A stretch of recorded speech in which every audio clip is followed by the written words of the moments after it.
at the size of that bass. You're watching a Fox Sports presentation of B.A.S.S.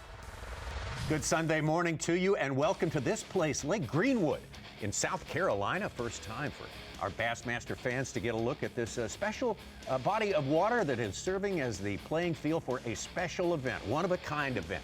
Bracketed head-to-head competition in the Bassmaster College bracket competition. We started with 8 anglers here, 8 anglers populated by the top 3 finishers in the national championship, plus the team of the year. And these 8 anglers competed in 4 different matches yesterday, and you've taken a look at some of the highlights there. They caught them pretty good here on this special lake, and we'll break it down for you. What's at stake? Well, the bracket trophy, but the main thing, it's an entry into the World Championship of bass fishing. The Academy Sports and Outdoors Bassmaster Classic. The winner will get entry into that. It is a very, very hard-won position in the sport, and it's the ultimate tournament in the sport. So these guys are definitely concentrated on their work today. We'll get to meet them, the ones who have made it today too, throughout our competition today, but we can't wait to get started. We'll take a look at Greenwood Lake here. It's about equidistant from Lake Murray in Columbia, South Carolina, and Augusta, Georgia.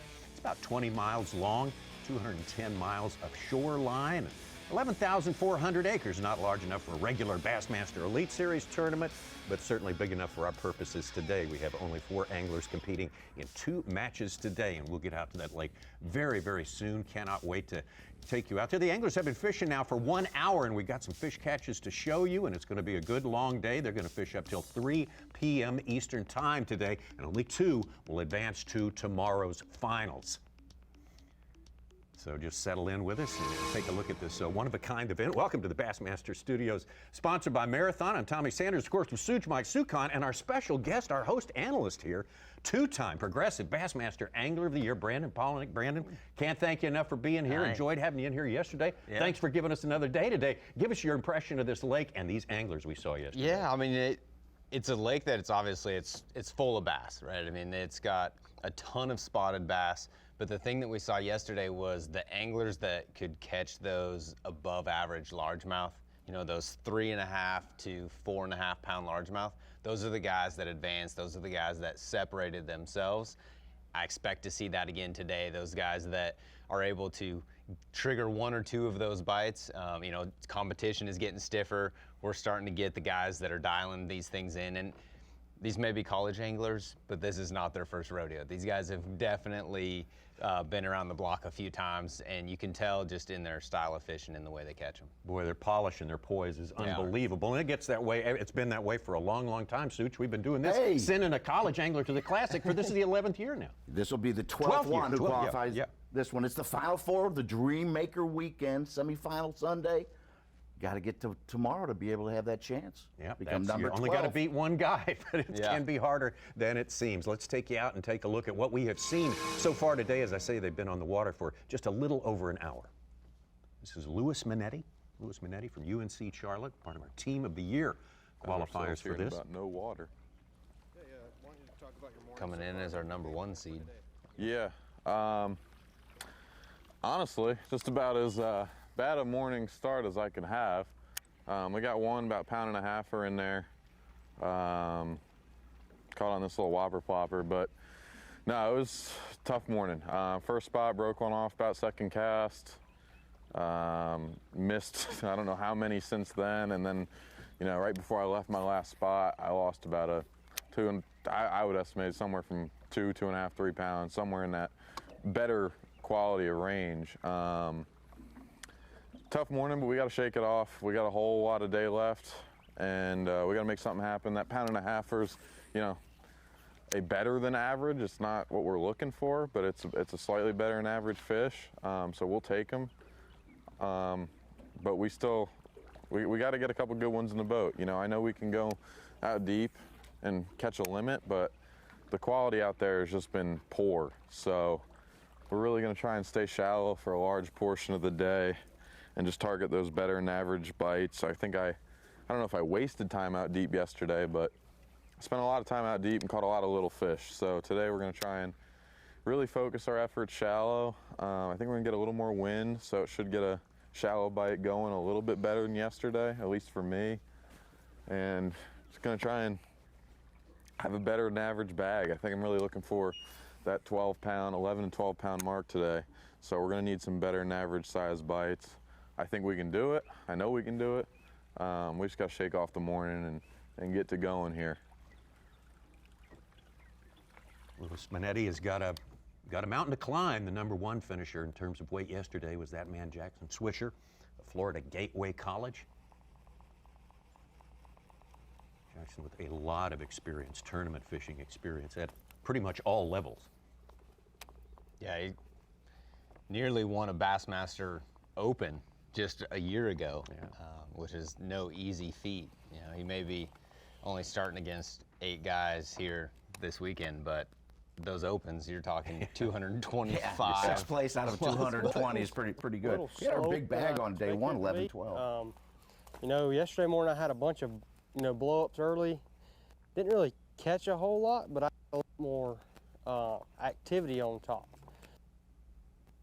I kind of stuck it out, and I just felt it wasn't happening, so I idled over to the next little pocket.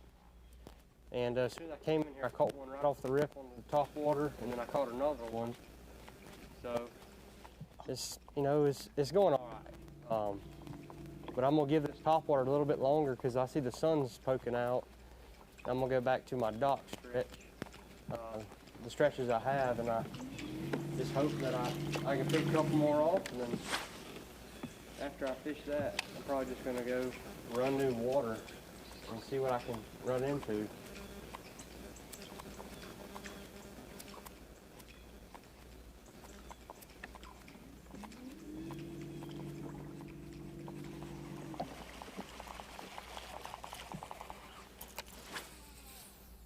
I haven't really seen the amount of activity on top either, like the shad flicking. While we were listening to Jackson there, we saw some footage there we want to revisit. It was a catch just moments ago from Lews Monetti.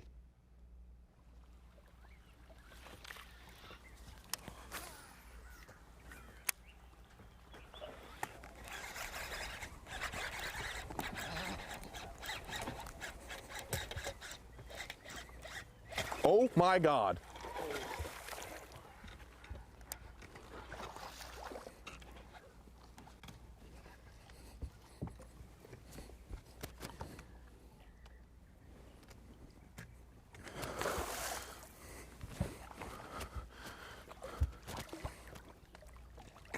Come here, sweet girl.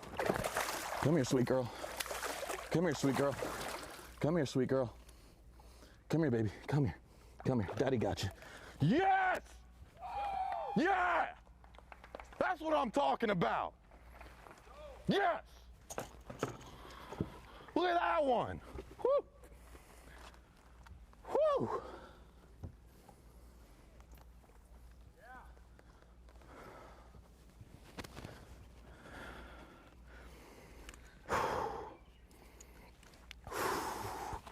Talk about a turnaround. Did you get that bite?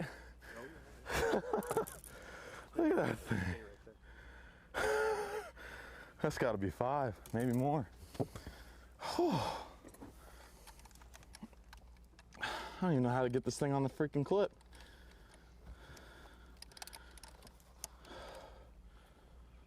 She's on the ground. Got 6, agree? Yes! I agree. How much did it weigh? 6 even. 6 even. Look at that one. That's the kind we needed right there. Let's keep going. Oh. You want to get a shot of that? That's what we came for. Yes! Woo! Shaking like a leaf.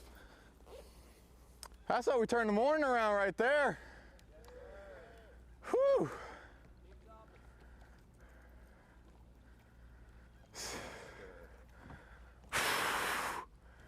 Thanks, man. That was freaking awesome. Dude, she had that thing swallowed. I broke off a treble hook freaking unhooking her. Oh, baby. Look at my hands, man. I'm shaking like a leaf. Oh, if that don't get you going, I don't know what does. That is so freaking cool. Dude, she engulfed it. Whew. Dude, I can't even do this. I'm trying to get these treble hooks changed out and I can't freaking hold the bait. Oh, I gotta sit down, drink water. Yeah. You talk about two extremes, man. I ain't gonna lie, when we pulled up here, I was down in the dumps, you know, losing a 3-pounder, really key fish this week. And turning around like that with a freaking 6, I mean, come on. That is what I'm talking about. That is how we start the morning.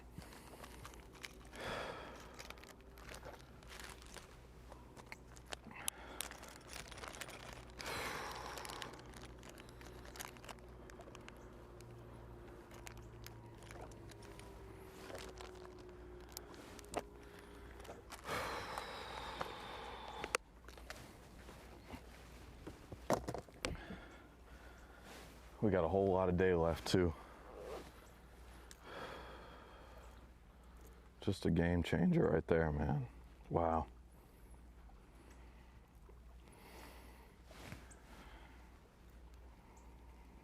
Big bass, big dreams.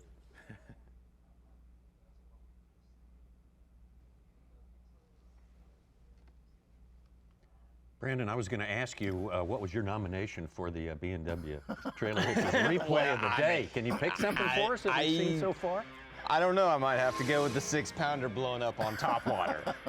Walk us through this one. I mean, this was absolutely incredible.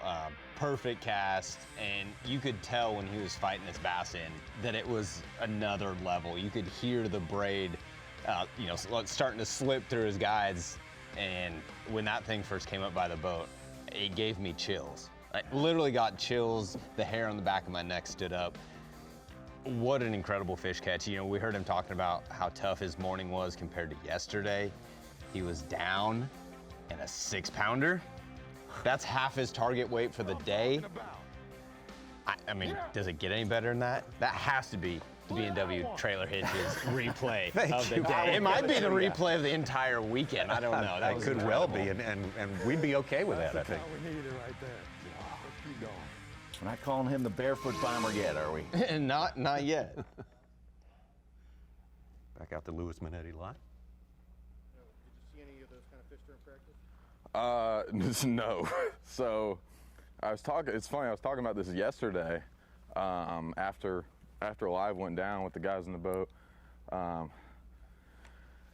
In practice and all day yesterday, so you know, 2 whole days of fishing, every fish I'd caught was between 1 and 2 pounds, except for that 4-pounder. I had not seen a 2 or 3 pound class fish. Again, I said yesterday, I don't know if that's because there's not that many of them in here, or I'm not sure what. But yeah, the 2 fish I've caught this week over, I think, 1 3/4 pounds, for that 4 yesterday and that 6 first thing this morning, or just 5 minutes ago. Crazy, just nutty. I want to say I somewhat planned for that. So in practice, my whole deal was focusing on offshore. Not my strong suit, but I figured with the hurricane coming through, this shallow bite would just make a complete 180. And I'm not sure if it did or not, because I really didn't shallow fish much in practice. But I figured that anything I learned about the shallow bite in practice would change 100% by the time the tournament started. So I really just focused on deep and said, when it comes time to fish the tournament, you know, I'll catch my limit, hopefully, out deep, and then learn the shallow bite and just fish the conditions as they come, which is exactly what I'm doing. You know, that deep bite, I really thought yesterday that it would pan out with some bigger fish, maybe, you know, a 2 or 2.5 pounder, and that just never happened. So being that we have that kicker today, we might go back out deep if we have to fill a limit. But you know, that fish gives me a lot of confidence to stay shallow on top of that one I caught yesterday. And I caught 2 better than average, you know, 1.5 pounds, 1 3/4 pound fish in the last hour yesterday doing this. So up shallow. So, I mean, there's definitely a good shallow bite going on, or a shallow bite going on. And I think if I commit to it all day, it'll yield some better than average bites. So, yeah.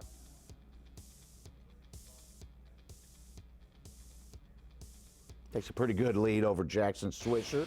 7.5 pounds to 3 pounds, both with 2 fish. Well, he knew he was going to have to bring the big guns today, did Lewis Monetti, because Jackson Swisher had such a great day yesterday. I think he has served up the fact that that's exactly what he has brought out today. By almost 2 pounds, the biggest one we have seen so far in this competition.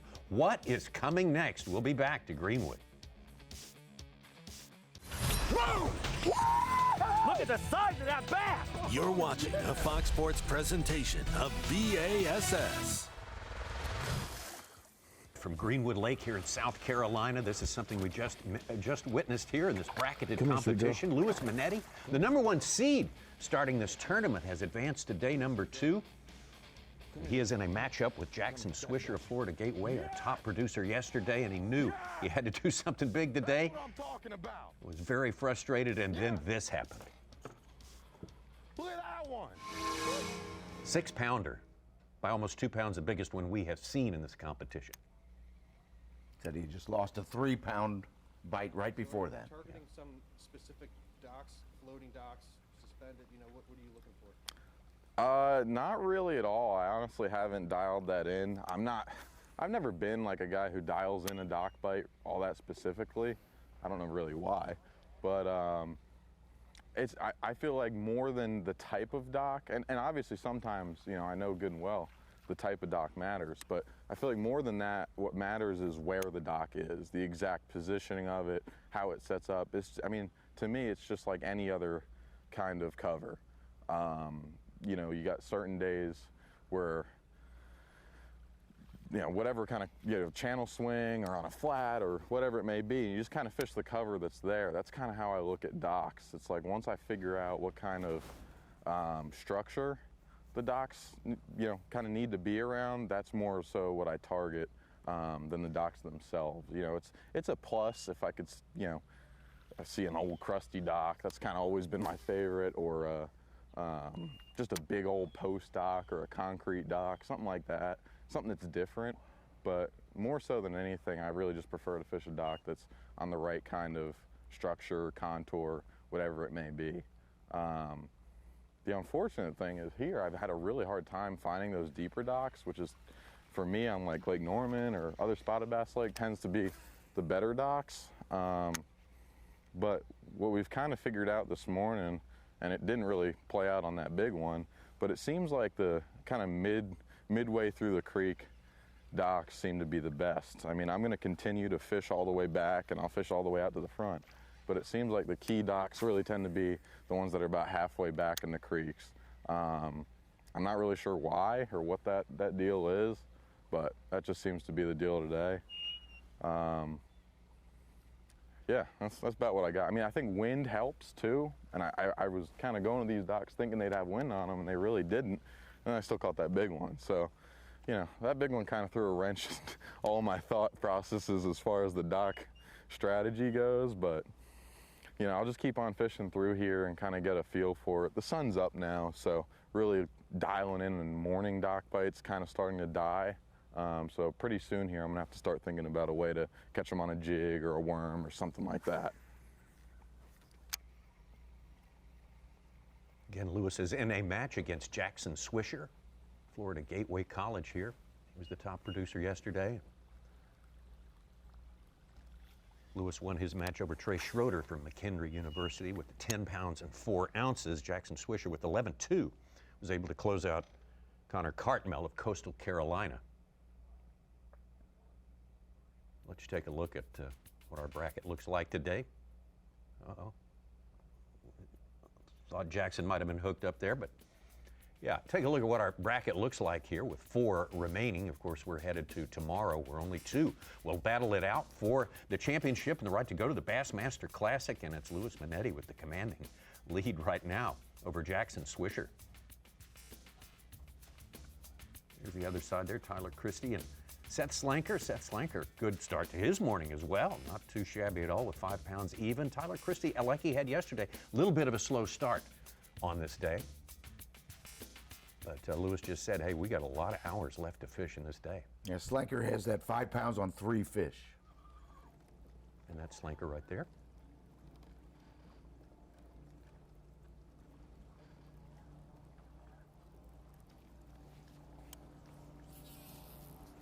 Watching him yesterday, he was one of our anglers that switched up a lot of I techniques. started out this morning throwing top water and had several good bites, but they just didn't eat it. They'd blow it out of the water and miss it several times. Ran around doing that and then jumped to another bank, picked up a chatterbait and caught 3, and now still stuck on 3. They keep swapping at it and missing it. We'll see if they can.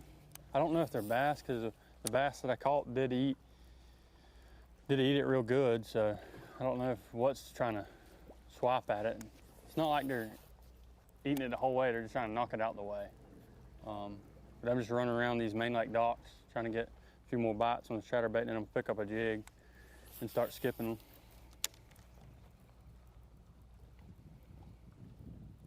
Seth, a sophomore from Lake City, Florida, says his strength is shallow water. He fishes a lot. His home water is the Suwannee River. And says you got to be able to cast under trees, lay downs, and so forth in order to do well there. Way down upon the Suwannee River? Something like that. Is that the one? Yeah, yeah.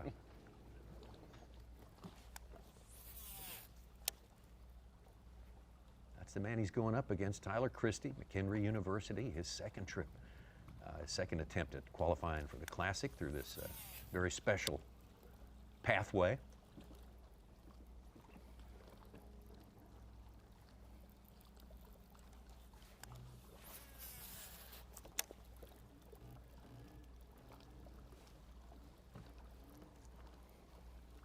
Well, the scouting reports from Davey Height and Brandon Cobb are coming into fruition that the big largemouth will be around. They predicted you'd probably get a 6-pounder this week.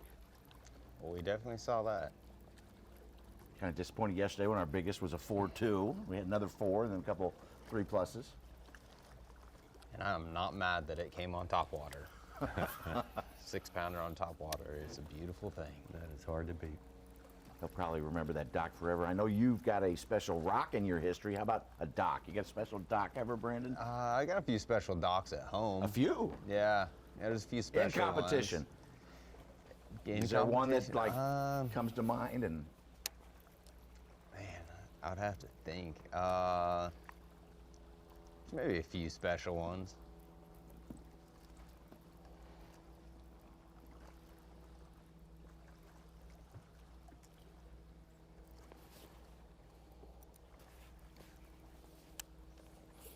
Simultaneous look at all of our competitors out there. The match on top,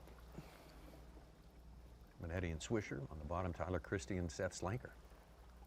Nobody getting far from a boat dock, obviously, on this day.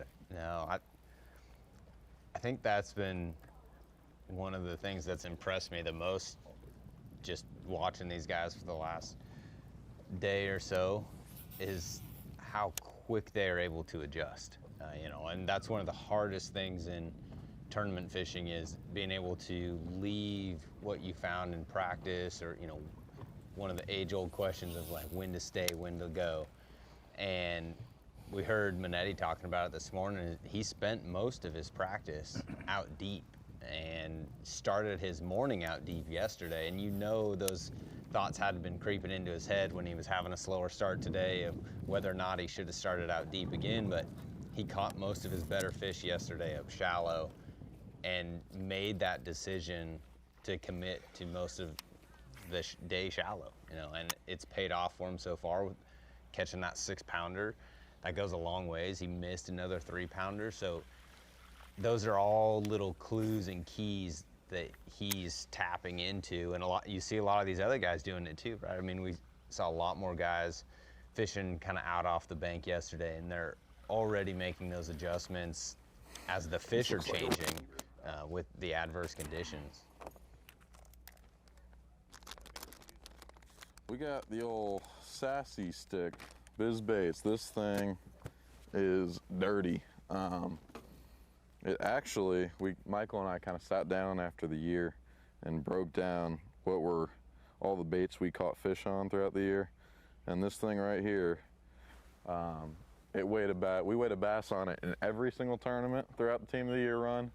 And I think we ended up weighing the most fish throughout the year on this bait too. It is just a special little stick bait. I know everybody, likes to use their favorite stick bait, and every company's got a great stick bait or a good stick bait. I truly think this one's the best. It sinks a little bit slower than others, which I think takes people getting used to it, but it's got the best wobble. If you look at it in like a clear water or a pool, it's got the best wobble out of any stick bait I've ever seen. And I think that really is a difference maker. And on top of that, the guys at Biz make some of the best colors available. So I think that really helps out. Lews Monetti referred to Michael, sitting down with Michael, talking about what they did this year. Michael, his partner at UNC Charlotte there, and of course they were the Team of the Year, never finishing above 26th place, or below 26th place, I should say, throughout the season. But Michael did not make it today, and that's where we're looking right now. Tyler Christie still looking for his first one. Slanker with 5, Swisher with 3, and Monetti with 7-8.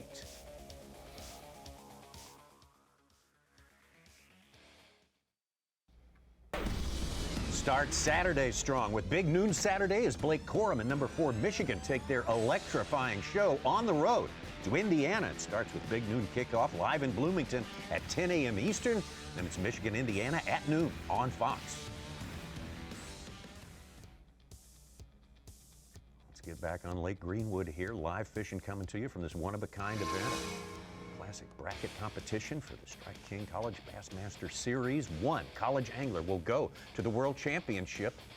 We're in the second day of competition. We started with our 8 top anglers from 2022, and now 4 have survived to today.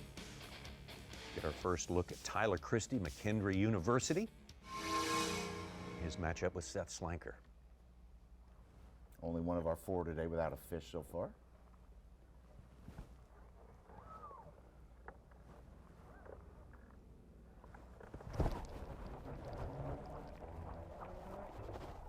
You're a little bit.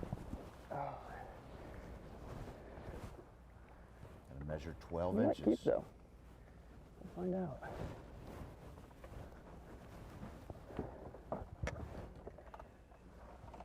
Okay, cool.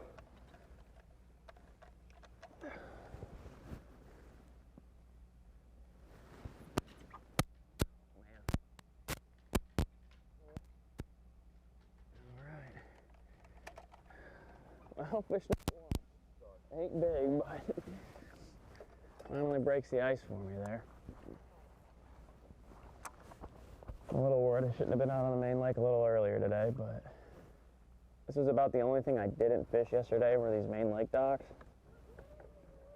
And I don't know, they just weren't going on some of the areas that I caught fish on this morning.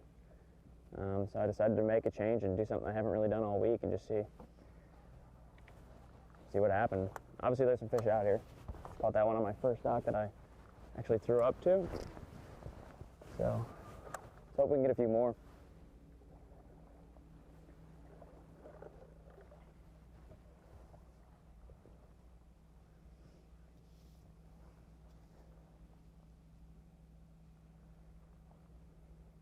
Tyler made his first trip to this event, this classic event, back in 2019 as a freshman. Now he's a senior. Actually just graduated, I believe.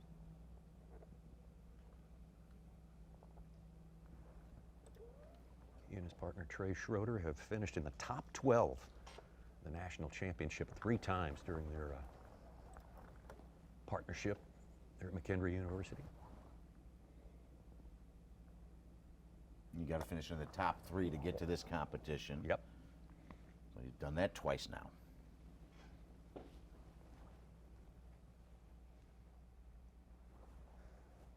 Going up against this man, Seth Slanker.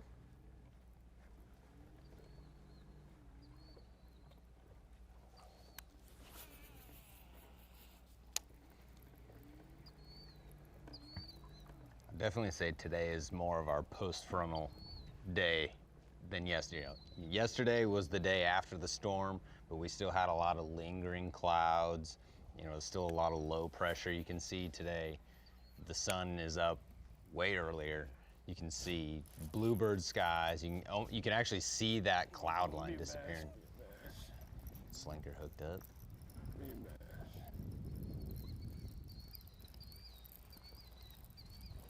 Oh, yeah.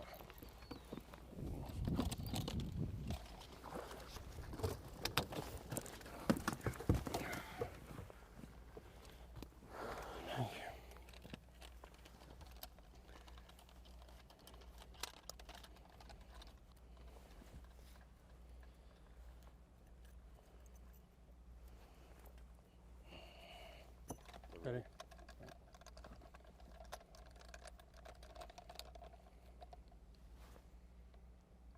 2 pounds, 3 ounces.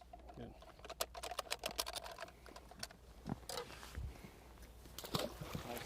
Appreciate it. Thank you. The spots that get fat, they're fun to catch too. I didn't tell what if it was a bass or not. He never come up and wanted to jump. Thought I hooked a limb. Yesterday I hooked a limb and fought it for a minute because I thought it was a fish.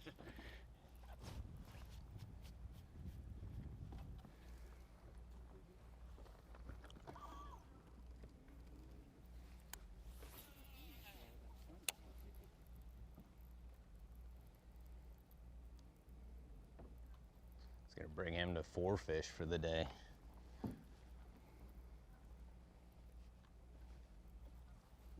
And a better than average one.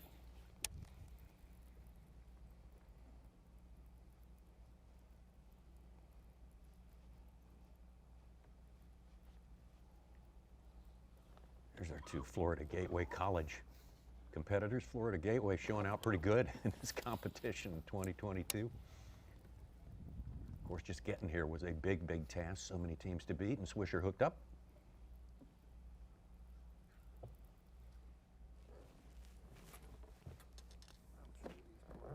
Yeah, we'll make sure. Oh, yeah. 14 ounces.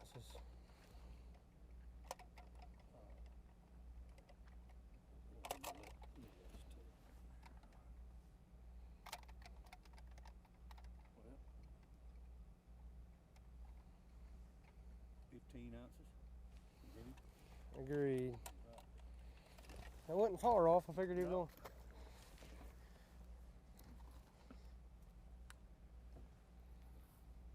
See if there's another one in there with him.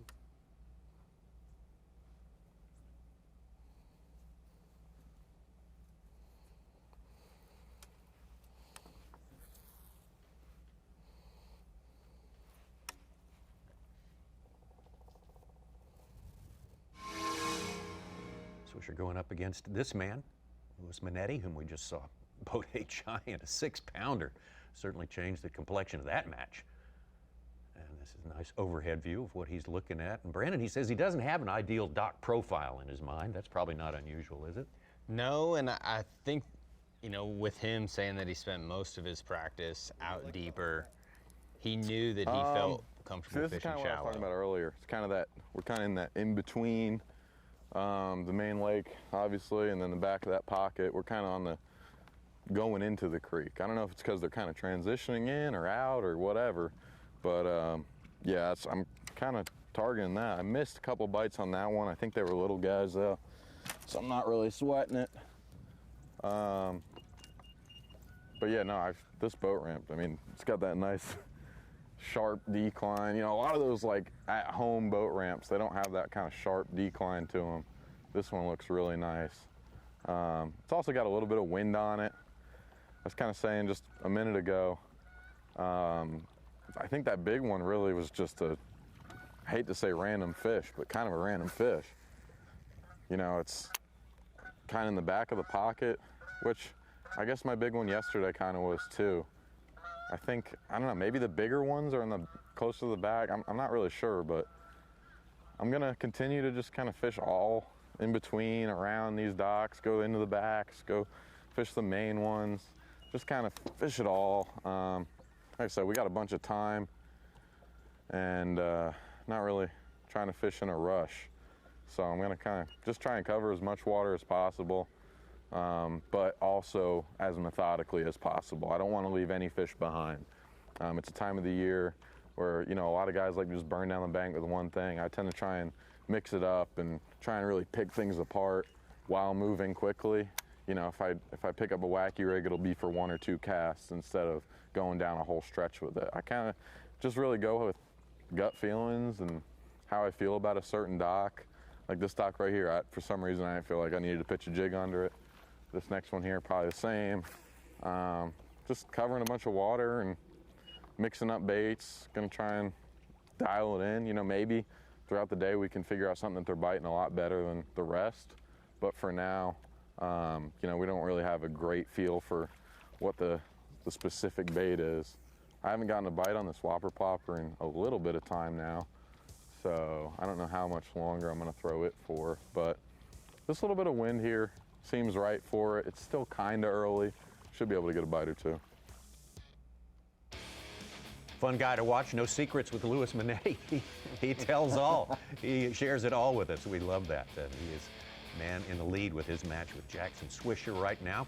You can see that 6-pounder made a huge difference in his outlook, his profile right now. Jackson Swisher got some ground to make up. Of course, Tyler Christie put his first fish on the board just a few minutes ago. Seth Slanker with 5 pounds, looking pretty good as it stands right now, but so much fishing left to go. The Strike King Bassmaster College Series, presented by Bass Pro Shops College Bracket at Lake Greenwood, brought to you live by Lews, is sponsored by Humminbird, Mercury, Nitro Boats, and by Bass Pro Shops. Our live coverage of bass fishing continues here this Sunday morning at the Bassmaster College Classic Bracket presented by Lews. We started out with the top 8 anglers from 2022 in the Strike King College Bassmaster Series, and we fished on day number 1 in 4 separate matches, head-to-head. And we have the 4 winners out there facing off against each other in the brackets today. Back out on Lake Greenwood, here's Lews Monetti, hooked up again, leading in his match. No!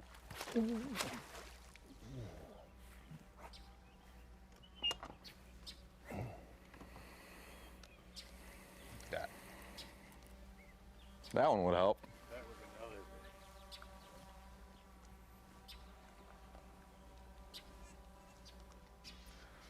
bit. Ooh, hi. All right, it's all good.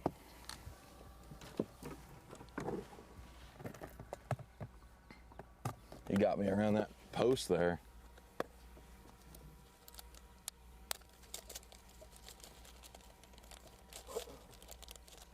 Dude, if I landed everything a bit today, we'd be done. Unbelievable. More fish than I saw yesterday.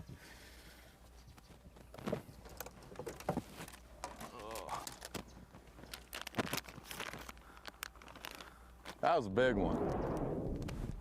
Yeah, got me around the post. Line's all frayed. I mean, that's 10-pound leader. It should hold. Must have been a nail or something, you know?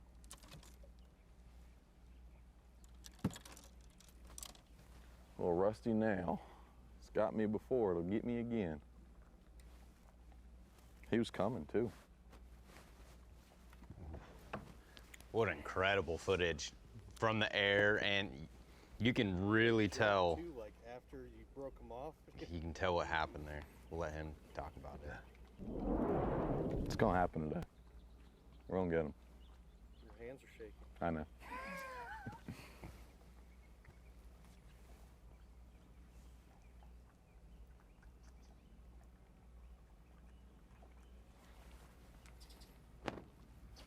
What the heck's going on here?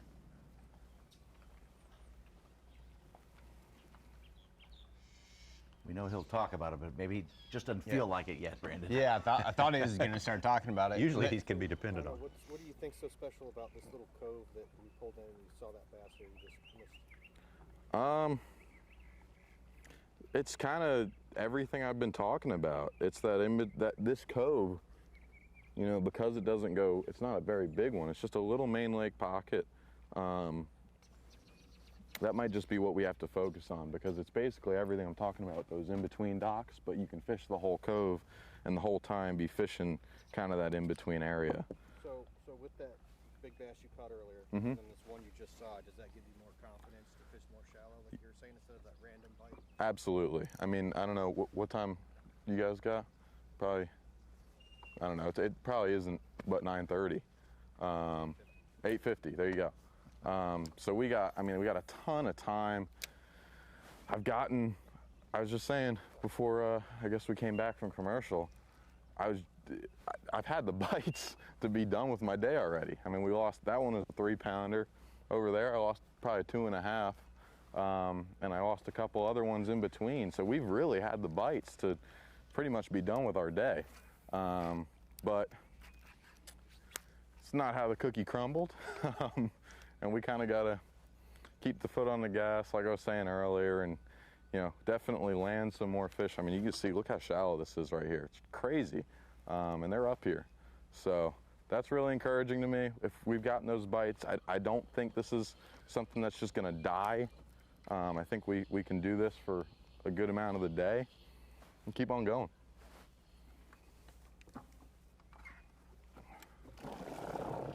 I think what Monetti's doing there is really smart. You hear him talking about those real short pockets, and this time of year when you've got a lot of those fish transitioning, a lot of that bait's wanting to move shallow, and you get these shorter pockets that maybe don't have as much of that freshwater influx. You can see you don't have like a major creek running into that, so that hurricane isn't going to affect that as much, and those shorter pockets are easier for those bait fish to move shallow. Those bigger fish don't have to move as far back in there.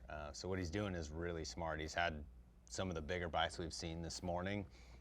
On that fish catch, you could see, you know, he skipped way up under that dock. He had a battle ahead of him, but you know, and he's definitely on the right bites to make something special happen today. Well, he put it pretty well. If he'd landed the two he had come off, he'd be done for the day. He'd have approaching 13 pounds. But it didn't turn out that way, and he's going to forge on here. Those are our two matches. On your left, Monetti. You're right, Jackson Swisher.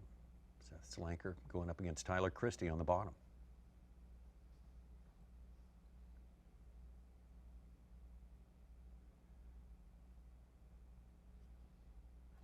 When you hook those big ones on a spinning rod, you skip a wacky rig like that far up underneath the dock, you're kind of just living on a prayer at that point. It doesn't matter, you know, he said he's throwing 10-pound test. I'm imagining it's fluorocarbon leader that he's got going on there, or he may be going straight fluoro. But that's just one of those situations where you get those older docks and they're wooden pilings. They're gonna start to split. They get, you know, creases in them where that really thin diameter line can slide into those creases. And really, fluorocarbon's your best option in that. You know, if you're throwing straight braid, a lot of times it's gonna just cut into that wood. You're gonna get that fish hung up and you'll never get him out. So he did all the right things. It just happened to not work out in his favor that time. But you heard him talking about that. He's gotten the bites to be confidence boosters. Yeah. You know, so even though he's lost them, he feels really confident that he's going to continue to get those bites and that he's going to be able to make something happen. So it's building that shallow water confidence. Sounds like what you told me on day 2 at the Mississippi River. You were around fish, you saw them busting, you had a couple bites. Why leave? Why try something else? 100%. You stuck it out. And yeah, even though I was losing them, I felt confident that I was around fish and that I was doing the right thing. Hey, Neil Paul, our friend at Visit Greenville, was Louis Monetti's judge yesterday, and had very kind things to say about you and your career, that you kept fighting, that you slept in the Toyota suites, and he kind of equates it to him using not the best equipment. He's got a 26-year-old boat, and we see it's kind of little ratty in spots here and there. It's broken in well. Yeah. Broken in, yeah, that's good. It's well seasoned. Yeah. Kind things to say about you being an inspiration. That's awesome. Lews Monetti, originally from a place called Brielle, New Jersey, on the Jersey coast. Grew up saltwater fishing, but got into bass fishing on a little electric motor only lake. Look how shallow he is Won his fishing. first money Yeah, there. shallow, fairly clear.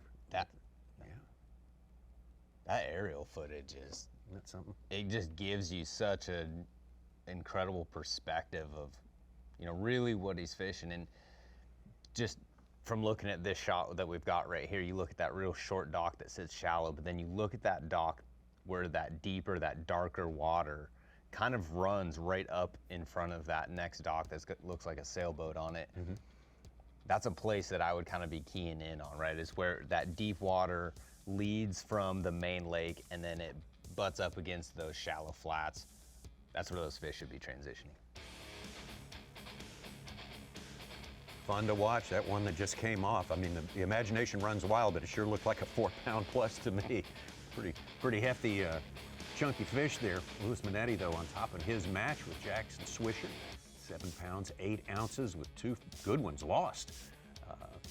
Jackson Swisher still hasn't got it going at his speed yet with 3 pounds and 15 ounces. Tyler Christie, we saw him put his first fish in the boat in the last segment.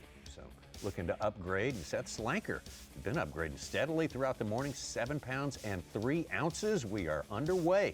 Going strong on day 2. The biggest sporting event on the planet returns to Fox Sports, and for the first time ever, it's taking over the holiday season. The FIFA World Cup begins November 20th on Fox and FS1.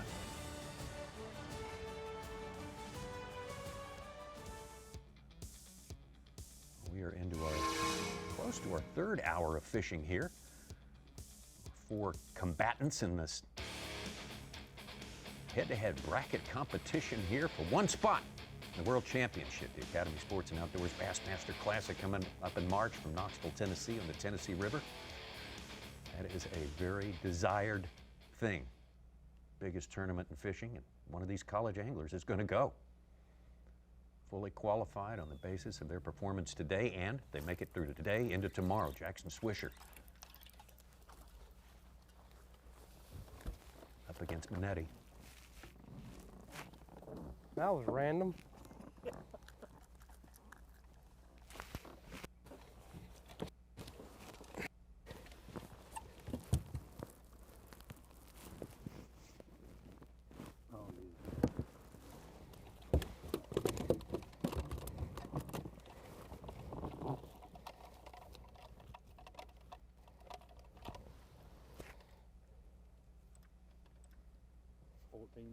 Agreed.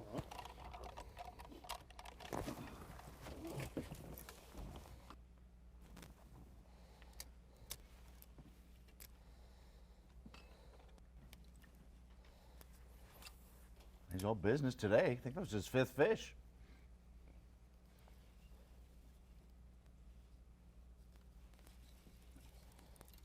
Gonna see a lot of spotted bass today. That's the numbers-wise, those are the ones you catch the most of here, at least what we've seen on Greenwood Lake. Those are our matchups. Monetti, Swisher on top, Christie versus Slanker on the bottom.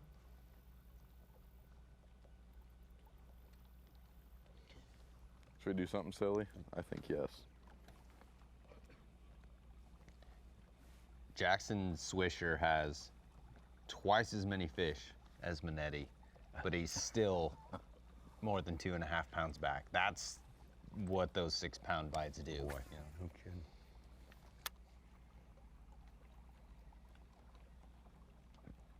That's not going to be the last big bite we see today, though. Gonna guarantee that? We'll try and I pop in can't later. guarantee anything. I think you're right, though. I spent enough time on the water. I'm not guaranteeing any big bites, but I do believe that we will see more. And honestly, yesterday we saw most of our bigger bites in the afternoon. You know, I'd say midday afternoon time period. I always hear you guys say that Now, sometimes this the is the bigger kind of place ones to catch a spotted bass. do bite in the afternoons, and you guys bring in some good fish. Yeah, a lot of times I think those bigger fish will just get set up a little bit more, especially this time of year in the fall. I wouldn't say that they're predictable, because I don't know that there are any fish that are predictable in the fall, but they tend to kind of get set up, especially when you have a high sunny day like this, where it really sucks them to that cover. And they just, as they're there longer, they get a little bit easier to catch.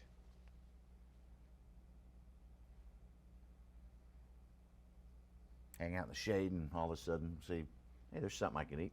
Yeah, you know, largemouth especially are a lot more of an ambush feeding type fish, where, you know, spots, they'll tend to roam a lot more, and bait fish will change that. You know, you hear a lot of these Carolina lakes and they talk about the blueback herring and how much it's changed the fisheries. You know, places like Hartwell, where now you've got 6-pound largemouth cruising around out in the middle of the lake over 80 foot chasing these herring. You know, this lake, and especially this time of year, seems like a lot of these largemouth still want to move shallow right now, and they're getting around that cover. The largemouth likes to hang around some type of structure, cover, and then as something swims by. You know, they're probably the laziest of all the bass. Top predator, but also lazy. Yes, very much so. Conserve energy. Yeah, yeah. That's how you get thick.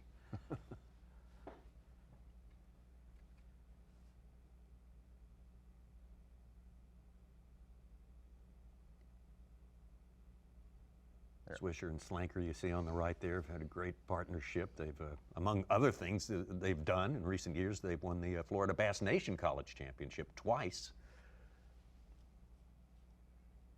Qualified for the Nationals twice. High school All-American. Yep. And they had our top 2 weights yesterday. Yeah. Yeah, and Monetti had our other weight over 10 pounds, and Tyler Christie just had 7. 7-10.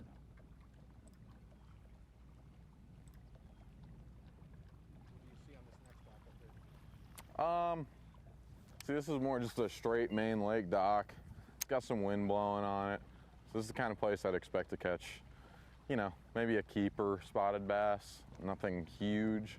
We're gonna find out here in a second, but I don't have high hopes for it. I'm kind of gonna fish it, maybe this little cut in, and then think about taking a little move to some kind of other main lake pocket. Come here, baby. Come here. Daddy got you. Yes! Yes! That's what I'm talking about. Yes! Look at that one. Woo! Look at that one. It was early in hour number 2. We're just barely into hour number 3 right now. I heard your voice in him a little bit there, Brandon. I don't. You said something like that before, I know. Plenty of times. Oh, he is calling his shots. Oh my goodness. Except I think he said that he thought he was maybe going to catch a keeper off this dock. Ooh. Oh.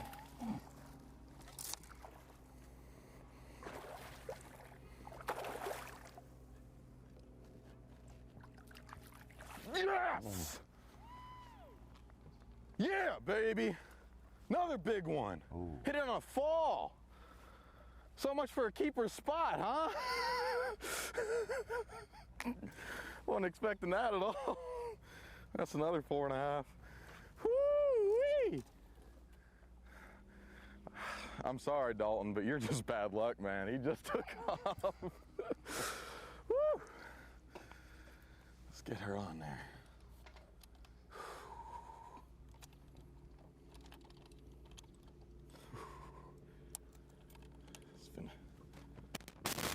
Oh yeah. 4 or 5. We'll do one more if that's cool.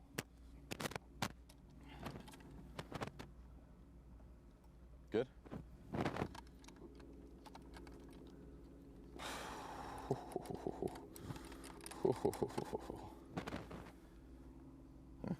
5 here. 4 or 5? You agree? Yeah. 4 1/4. It's a skinny one. Not as healthy a fish, but we'll take her, baby. That's what I'm talking about.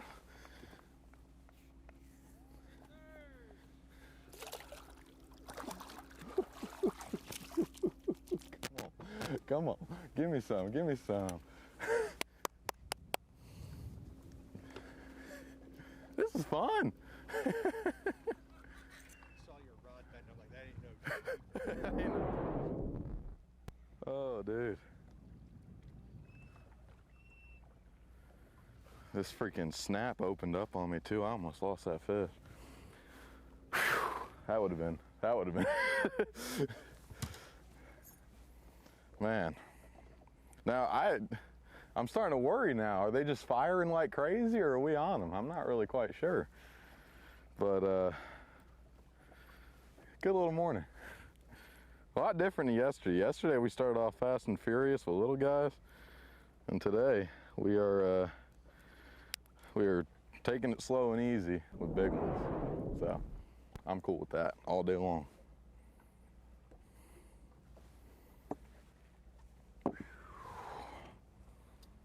What'd you have happen to your bait there? It looks like I bent it out of shape with the pliers now, but the snap there opened up on me, so I'm gonna have to grab another one of those. Got them somewhere in here. I'm using a little prototype bladed jig from B.A.S.S. We're working on getting this thing out here soon. It is a bad little dude. A little custom color I made up, but you know, it's a fish catching machine right here. One of my favorite ones. It's got a freaking awesome hook in it. I mean, that fish was pinned. She wasn't going anywhere.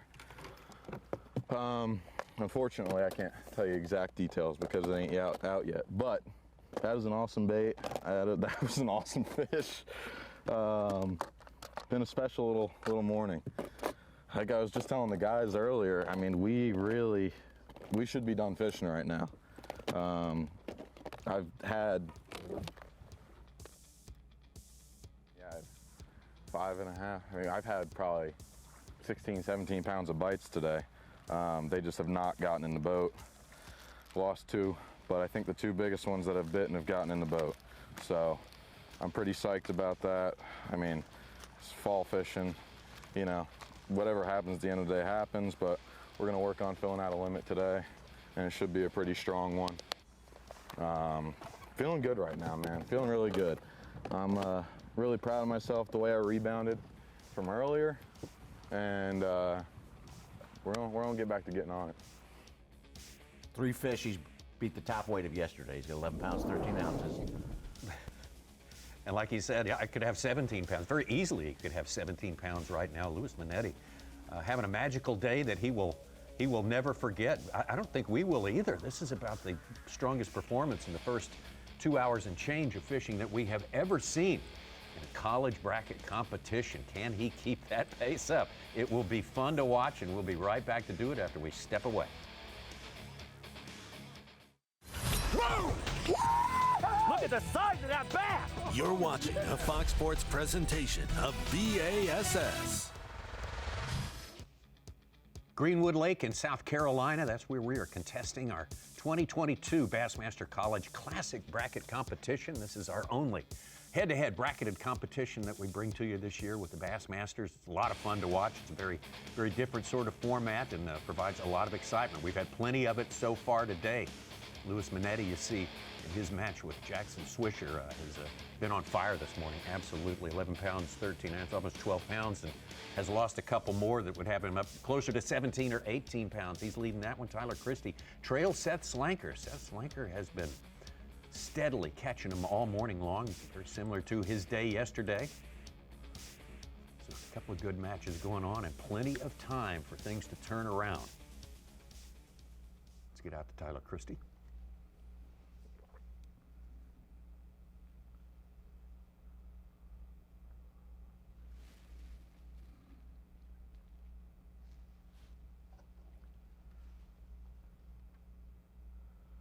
Yeah, morning's been really slow for me so far. Some of these fish that I had in here yesterday morning don't seem to be in here. Obviously still a few around, but I don't know. I mean, if I can pick off another fish here off this dock or the one over there. There was a lot of fish in here in practice and yesterday, so I know they're still somewhere around here.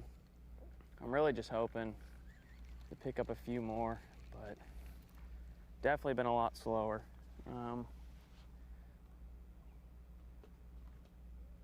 Gonna take a lot. I mean, I'm gonna at least need 11 pounds today, I'm assuming. Conditions are obviously totally different than yesterday. I mean, yesterday morning we had cloud cover the whole time. But I ain't worried. We got a long day. I'll get my bites. Just got to stay confident in what I'm doing. We'll see, though. We'll see.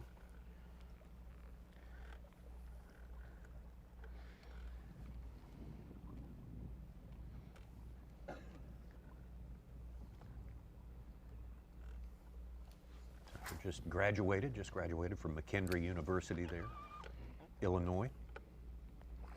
Major in finance and economics. Been fishing tournaments for a long time, since his junior year of high school. A whole 6 years. Yeah, that's right.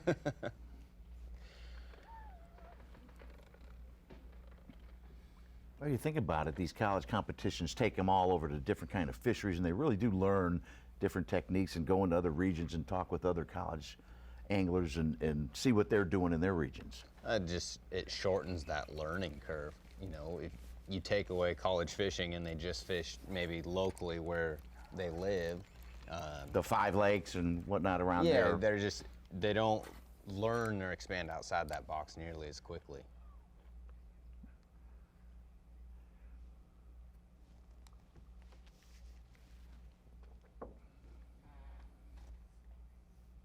Tyler, we say from McKendree University. His team was also his teammate, of course, competed in there. And there he is, Trey Schroeder. And Trey did not make it past Lews Monetti, but Lews Monetti has proved to be pretty strong medicine. But Trey, congratulations on everything and a great season. And tell us what's going through your mind right now. Talk about your day yesterday just a little bit. Yeah, there's a lot of things going through my mind right now. It's super exciting to watch everyone on live right now. Lewis with 3 fish for over 11 pounds. That's just surreal right now. I didn't even think that would really be possible on this lake right now. During practice, you guys saw yesterday, I fished offshore all day, and I had some good fish out there in practice and thought that maybe that would pan out. It didn't, and that's why I'm talking to you guys today. But I'm happy being here. It's super cool to watch Ty out there fishing too, and yeah. You and Tyler have been one of the greatest teams, of the last 5 years, 4 or 5 years in the Strike King College Bassmaster Series. Tell us about Tyler's strengths and what he's relying on. He's a fast learner. I'll tell you what, he is not really bad at anything off the top of my head. Last week we were throwing a buzzbait a ton, and he picked up quick on just like little subtle things to do to a buzzbait that would get you extra bites, like popping it, stopping it, maybe reeling under for half a second, stuff like that. It was just really cool. But man, he is really good at catches. I'll tell you that. Every time we fish for smallmouth, he just knows right where to go and where to find a big one. It's awesome. It's like magic. Trey, I just want to say you had a pretty good day, 8-12. You would have beaten 4 other anglers. What do you take from your college career? Where do you go? What do you do now? I'm actually hoping to fish the Opens at some point, and probably next year after my last year of college fishing. I'm doing a 5th year, so I'll have one more shot at the bracket. Got to break in a new teammate, I guess. Yeah, hopefully. I'll definitely miss Ty. We've done a lot together in the past 4 years. We've just got along since we met each other in college, and I think our first tournament was Bull Shoals together, and we top 10'd there in the national championship, and that's what sent us to Chickamauga, which we top 4'd there and went to the bracket in 2019. And I mean, we've always just kind of fished our strengths. We try not to get too caught up in everything that's going on, dock talk, this, that, whatever. And we really enjoy the sport, dude. I mean, at the end of the day, it's just passion for the sport. I think that's a really good reason why, like a big part of the reason why Monetti is so dang good. You can tell he loves what he does. Yeah, definitely. It was really cool to watch you yesterday, Trey. You spent the most time offshore, and you could tell that you're pretty dialed in to what you're doing. Did that come into your game plan with like the hurricane coming in and stuff? Did you think that offshore bite was going to be more stable than the shallow bite?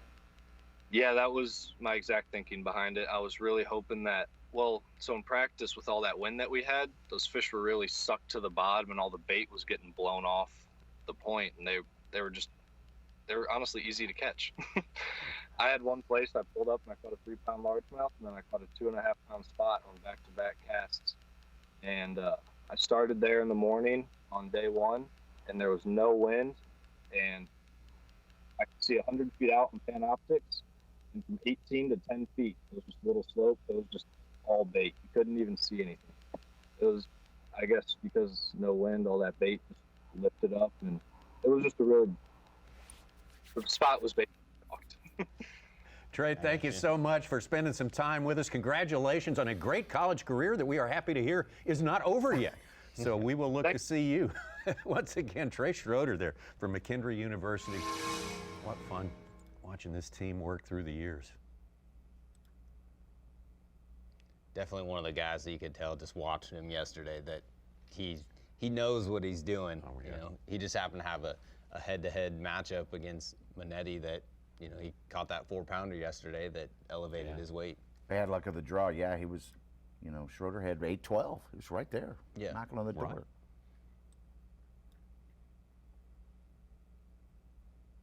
He's really just that one big bite away from being able to make it today. Absolutely.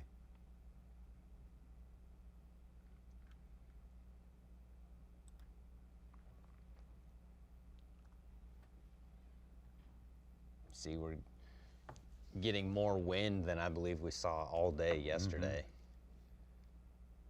Curious to see how that changes this fishery.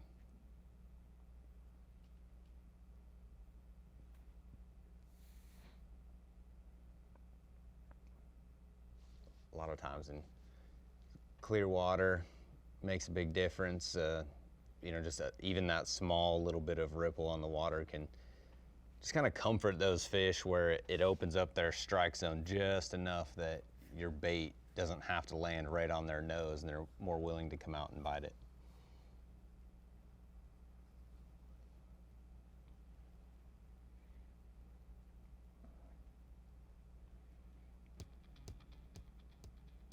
As predicted, every day is different. These anglers, as we say, are wise beyond their years. These college anglers, they know how to adjust, and obviously adjusting best of all is Lews Monetti. He's still with 11 pounds, 13 ounces, a great start to his day.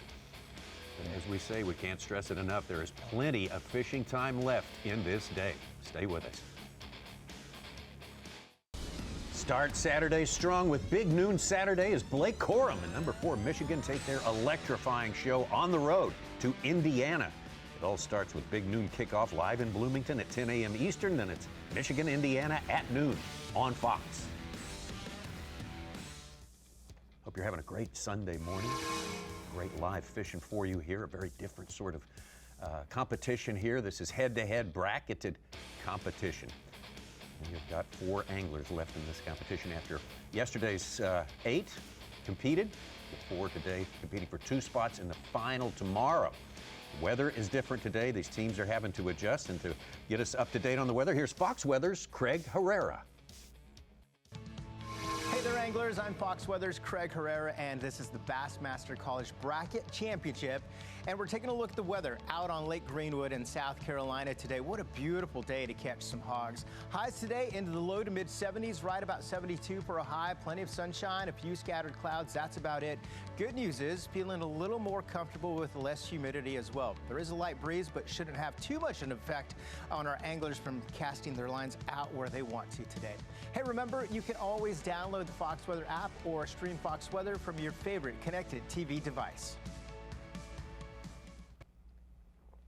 Thank you, Craig, and everyone at Fox Weather, a hard-working group of folks, especially during the past week with Hurricane Ian. Certainly thinking about all the people affected by that across the Southeast. And quick recovery we wish to everyone. Louis Monetti has provided us with a lot of thrills on this day, especially the first couple of hours of fishing, putting just under 12 pounds on the board. With 3 fish. Yeah, 3 fish. Got the big 6-pounder, a 4 or 5. Far from done. He's missed a couple 3. He's had a couple more 3+ pound bites. He said that one under the dock was a 3-pounder, but it looked a lot bigger than a 3-pounder to me. Mm-hmm. The one that tailed out of from under the dock, broke him off? Yeah, the one that busted him off under the dock. That was a healthy, a healthy one. I was going to ask you how big you thought that fish was. I mean, before he said it was a 3-pounder, I thought it was a 4-pounder, but he obviously got a much better look at it than we did. Or he wants to lower his disappointment level. Yeah. Jackson Swisher hooked up here. Uh-oh. There we go. That's what we're fishing for. It got hung up and I drug it off and I watched him eat it off the pole. Really? Yeah. Almost like a swim jig bite. He came out of nowhere and just ate it off the dock. Here, I'm gonna push the boat off the dock.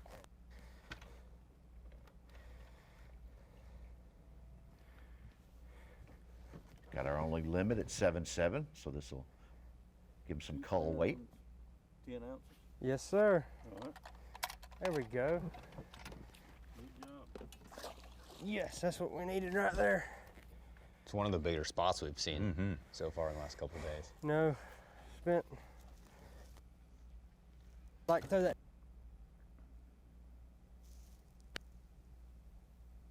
Jackson caught 11 pounds, 11 pounds, 2 ounces yesterday. So we know what he's capable of. He had a 4-pound largemouth in the mix, 4.2, I believe it was. Yes. Huge thank you for giving me some more trailers. I was out, and he draws. And really, he's on track for that again today. He hasn't gotten that big bite yet.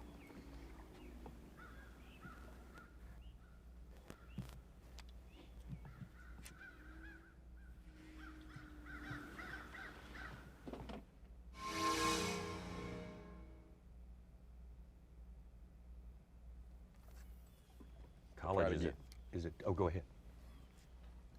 College is a team game. Both of these guys have plenty of experience fishing that I don't solo. have to freak out over. Gonna help me. Just a little like, I don't know, solid one. The big ones get me going crazy. Heart gets going, start shaking like an idiot. Look at the little turtle.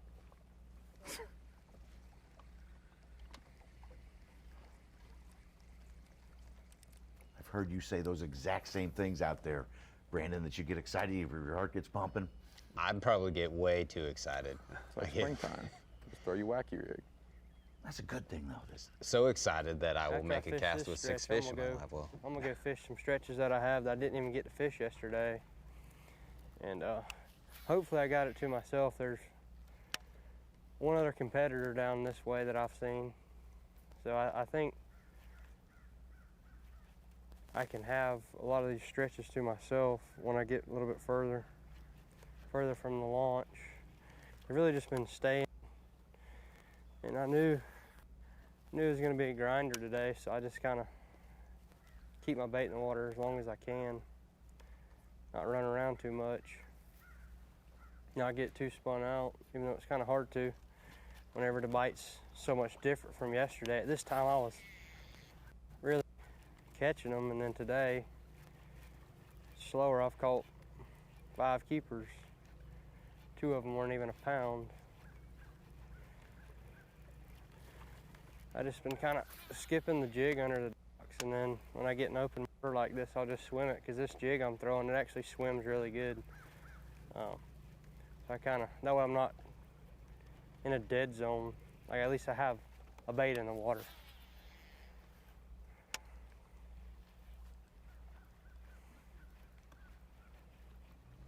Swisher talking about that stretch of docks that he has further north up the lake where he actually caught I'd say it's going 4.2 fair. yesterday.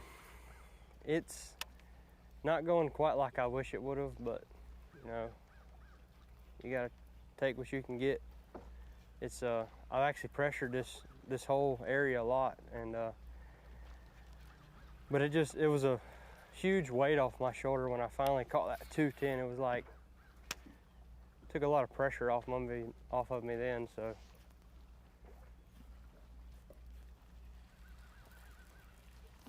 it just something doesn't seem right about the watercolor. It's really eating me up. So I'm probably gonna go another section of lake, maybe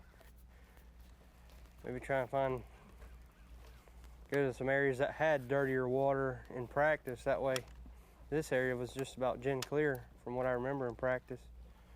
Going to some areas that was already dirty. That way the fish are not shut down by this dirty water. Just hope that water isn't even dirtier than this.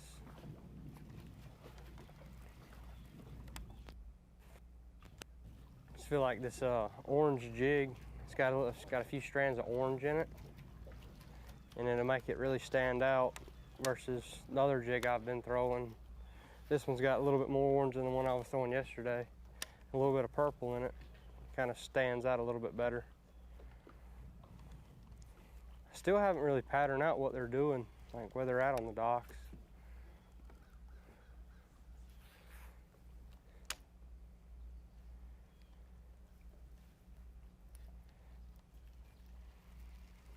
These long on these points seem to be the ticket, as I found out yesterday afternoon that the few bites I got after the break was more, main lake point stuff.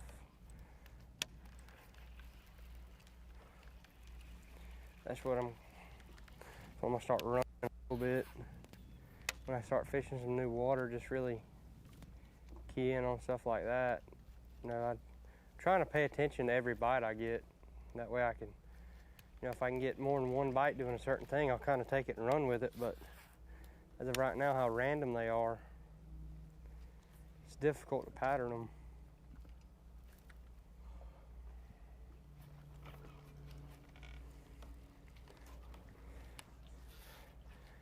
I'm trying to swim the jig from under the docks a little bit slower after having, a few fish follow me out. I'm trying to train myself to swim out there a little bit slower. That way I'm not missing opportunities at catching one. Because I've noticed that a lot of times, if I don't get a bite under a dock, and it was like a really brushy dock, you could just about count on one falling out if you didn't get a bite.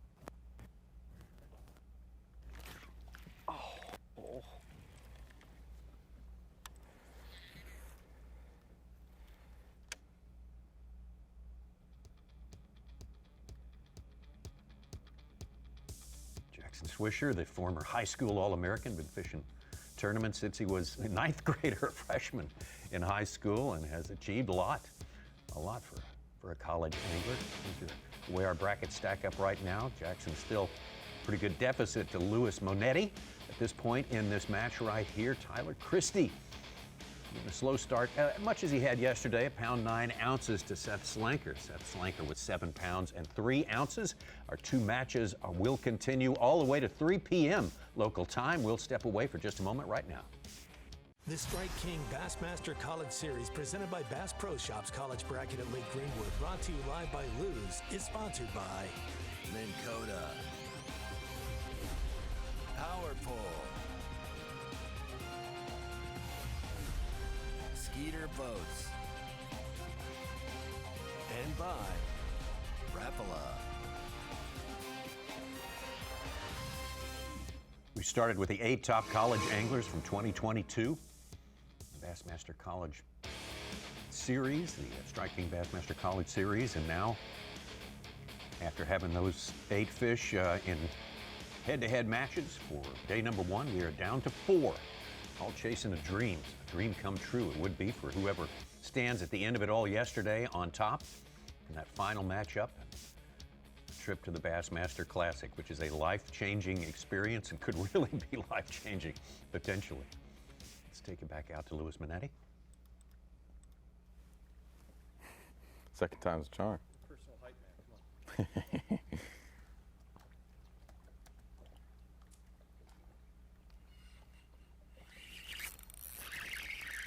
That should be a keeper at least.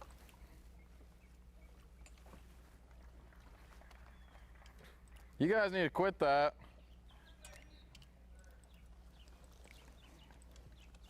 I don't know. It's gonna be close.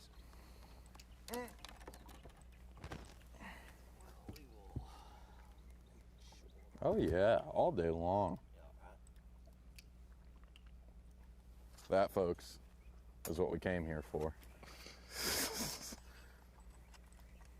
He's got a little spunk in him.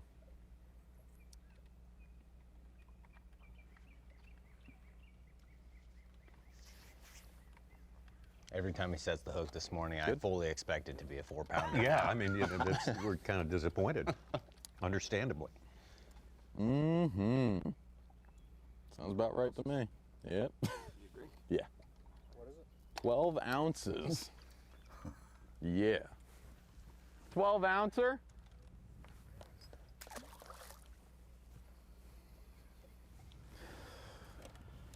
Louis Monetti was the number 1 seed.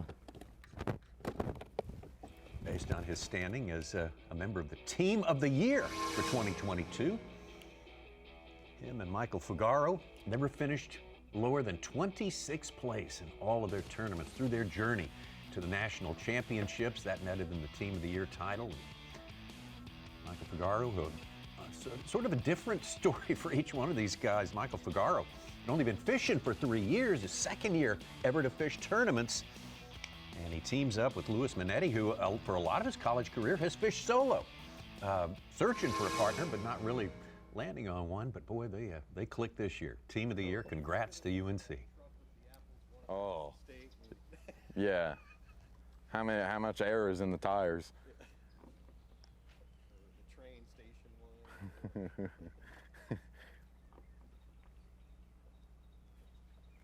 I don't plan on having kids. Do you have anything to say to your teammate? Which one? Oh, Michael? Man, I wish Michael was still fishing today. He's been the freaking man all year. I talked to him in practice, and he said he was having an awesome practice. And yesterday he lost a bunch, and it just didn't come together. But no, we had a freaking ball this year, just traveling across the country, fishing all these big tournaments. Oh, amazing. You know, it was really cool to see throughout the year. Oh, I'm hanging. It's cool to see throughout the year. You know, the beginning, him kind of just being like, oh, you know, I'm just going to go out and have fun with this and try and learn something. And by the end, to see how competitive he was and like wanting to win that title.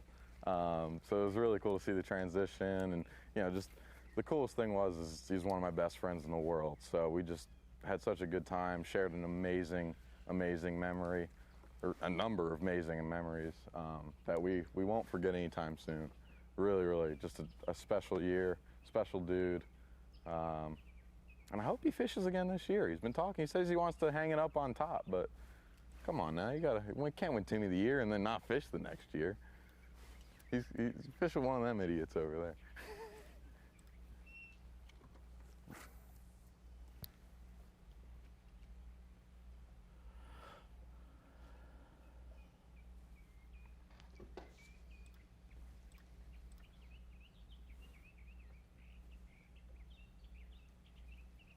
What do you think separated yourself from the other teams? First and foremost, a lot of hard work. We always tried to be the first ones at the ramp in the morning for practice and the last ones to leave. Just grinding out there, putting in as much time as possible. It was something I was a little bit worried about with this tournament because we only had the one day. But no, I think that hard work is really what set us apart. And just the chemistry we had in the boat. I mean, I think just being really great friends helped out with that a ton. And we meshed really well throughout the year. Kept a really positive mindset throughout the year. You know, I've said it a couple times now. Before this year, my biggest problem by far in fishing was just staying positive and having a good mindset, getting over lost fish, all that kind of stuff. And having him in the boat, you know, being able to either keep the mood light, or there were a couple tournaments where his, you know, down mood had to force me to get into a good one. So that helped out. No, it's just a great partnership, and you know, I definitely attribute it to all our success, for sure.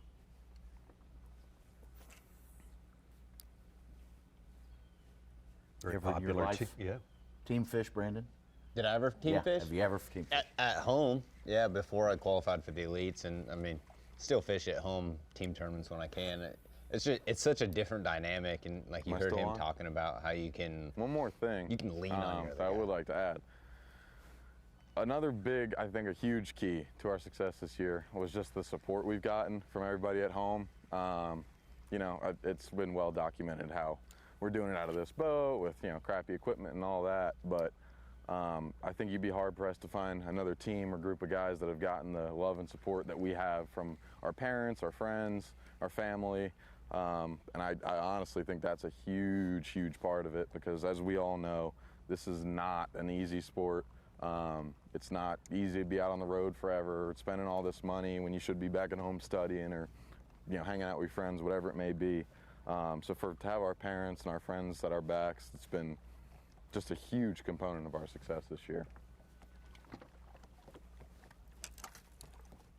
Very popular team of the year. Part of it is what he referred to there, that boat.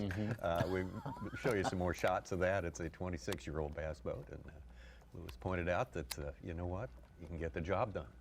And it shows its age. Yeah. I just shouted my friends out. Say hi.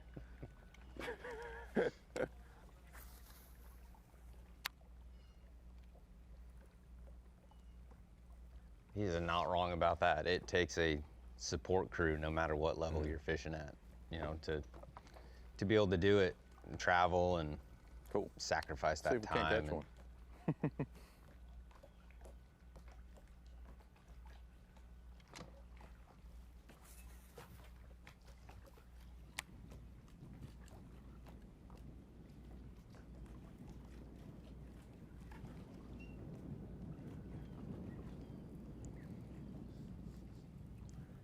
Monetti said his goal weight today was 12 pounds. Yeah. He's over I'm that, in that mindset right now where I feel like I'm going to get bit every cast. I don't see him slowing down. That is where you want to be. I don't think he's just going to lay up and stop.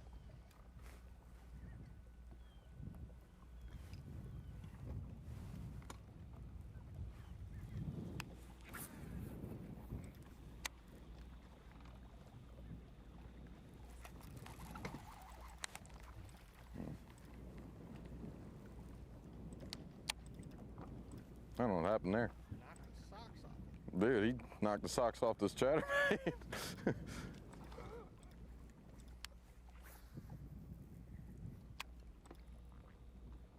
Can't go wrong fishing a random windy bank.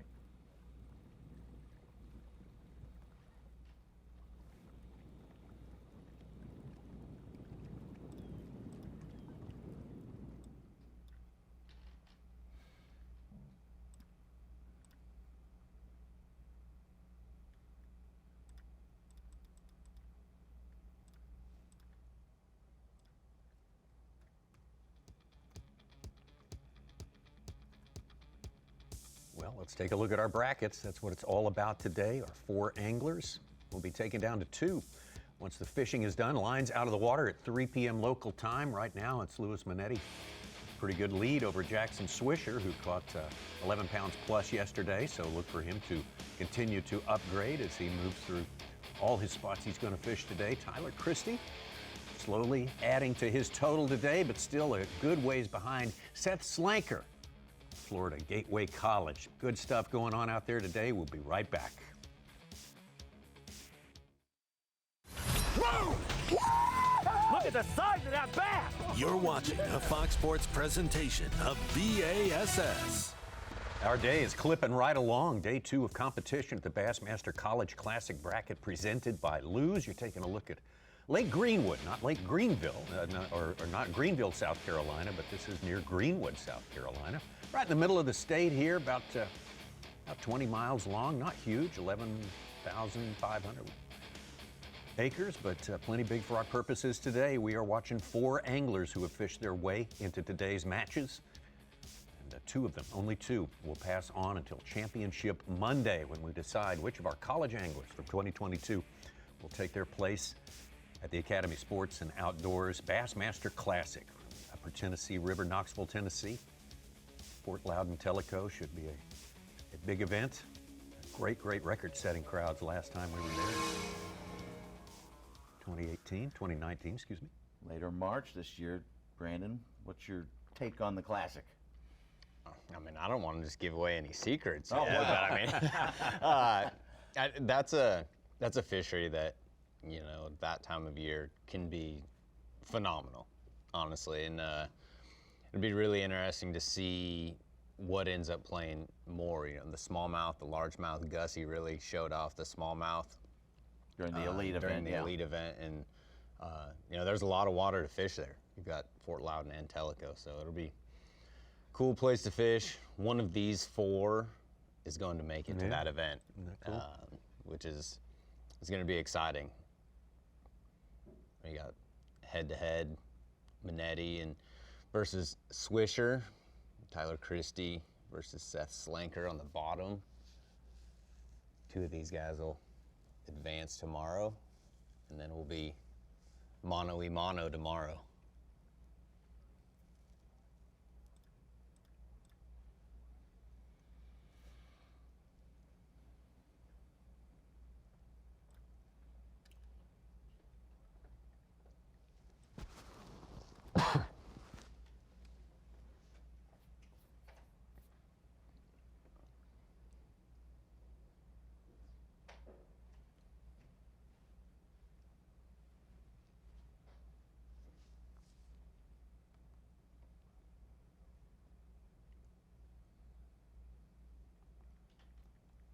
Just about to head into our 4th hour of fishing right here on the 2nd day of competition.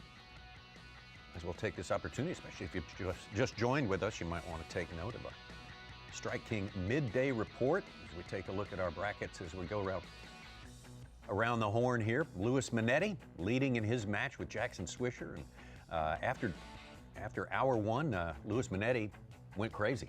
It was really something to witness. This is our Strike King midday report, and happy to start it with these catches early on from Monetti. You know, he had even said this first bite was an above average bite. Come here, sweet But girl. these next 2 catches were unbelievable. He just lost a 3-pounder before hooking into this. 6-0. Big, I mean, 2 pounds bigger than anything we saw yesterday. He pulls up to this dock, says, I'm going to get a bite on this dock, probably a keeper spot, and ends up catching a 4 1/4 pound largemouth. I mean, incredible stuff. Well, you've said it from the beginning, Brandon, that the largemouth, the big ones, the 4-pounders or so are going to be the game changers. Certainly was yesterday for this man, Jackson Swisher. And he's really been just solid all week, you know. He was our guy with the heaviest weight yesterday, catching good numbers this morning. He hasn't had that 4-pound bite yet. He is down to Monetti right now, but it is far from over. He's got 8.5 and he's missing. He could catch up with 2 big bites. Oh, no doubt. There we go. He's got a good quality. That 210 definitely helped him out. Monetti with the upper hand in that match there. Let's take a look at our match number 2, Tyler Christie from McKendree University, and Seth Slanker, also from Florida Gateway College. Both have 4 fish. Tyler Christie had a slow start yesterday. It's been a little slow for him to start today. He spent a lot of his time offshore, a little farther offshore yesterday, though. You might keep though. Yeah, and he started slow, but he's definitely creeping up, and he's tightening that gap with Slanker right now. You can see he's doing a little bit different things. We saw him with a spinning rod a lot in his hand yesterday. It looks like he's switched up and he's throwing a jig a little bit more today, which seems to be so far getting a few more bites today. Well, you've said it before that the differing conditions, weather conditions, all cloudy, sunny, you got to figure out where the fish reposition. Definitely changing it up, and this is one guy, Seth Slanker. He did a great job yesterday fishing the same types of cover, but really switching up his techniques. You know, we saw him catch them on top water, jerk baits, crank baits, chatterbaits yesterday. I mean, he's done a phenomenal job switching it up on the go. I think we'll see him continue to switch it up today. 7 pounds, 3 ounces as it stands right now for Seth Slanker in his match against Tyler Christie. Tyler with 4 pounds, 2 ounces. Both of them have 4 fish that they have recorded, so still one shy of a limit. The next fish will go right to the bottom line for each of those competitors in our second match on day number 2 in Strike King College Bassmaster College Series Classic Bracket. And that is your Strike King midday report for today. Let's get back out on the water.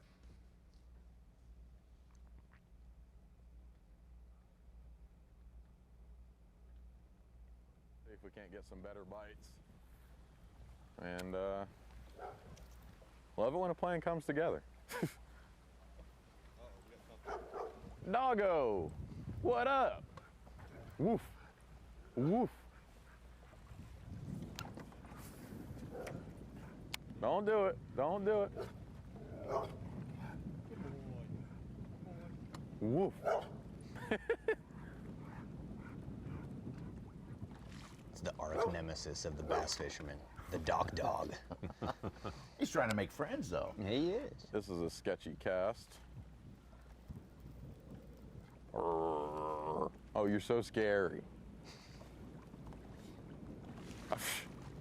I know, you're frustrated. I understand. Black dog.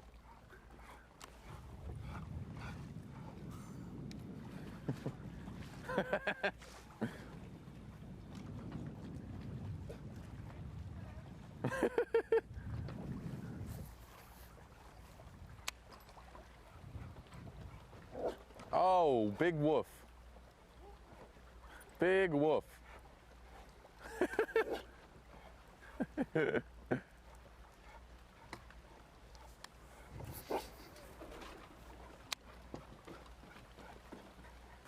He thinks he's gonna get it.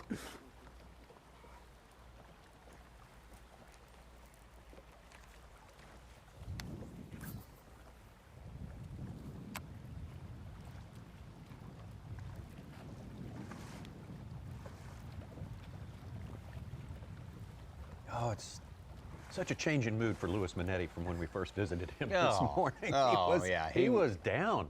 He was.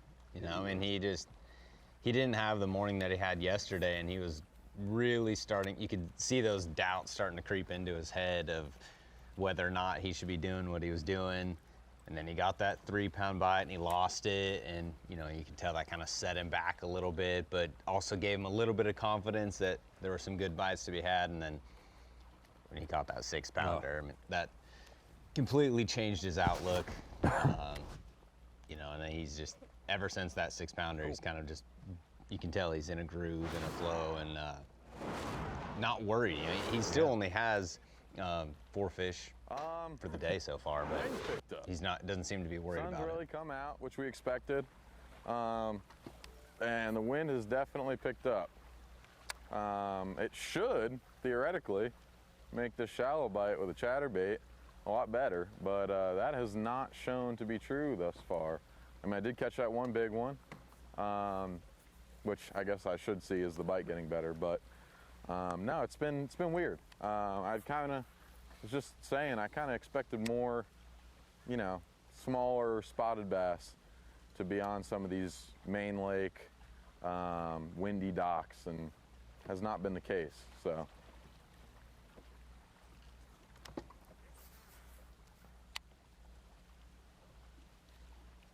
I think part of his calmness is him saying that his target weight was around that 12-pound mark, you know, and yeah, knowing that he's already got over 12 pounds with only 4 fish, he's confident that, or you know, or at least a little bit more comfortable with that he feels like he can get another bite at some point throughout the day, most likely have over 13 pounds. This is kind of, those are the docks I've kind of been talking about all day. Those kind of mid to late main pockets, or docks, I should say.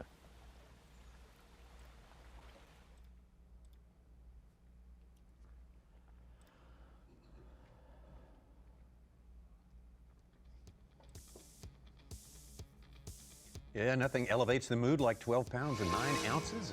Halfway through the day, Lews Monetti feeling it on this day, this competition on the second day. 2 matches will carry on, as we say, all the way till 3 p.m. local time. Now, let's see who passes on to that final day competition as well. But we got more fishing to show you here. Don't worry about that. Plenty more coming from Lake Greenwood when we return.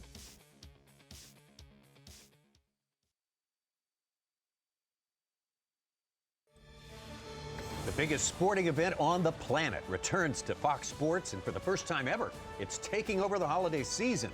The FIFA World Cup begins November 20th on Fox and FS1. Well, we have got four anglers out there representing 3 different schools, and of course they can come from big schools like UNC Charlotte, 30,000 students there. That's where Lews Monetti is from. Christie and Slanker are from Florida Gateway, 7,000 students, and McHenry University, which has been strong for years. College bass fishing, only 2,300 graduate students. That's where Tyler Christie is from.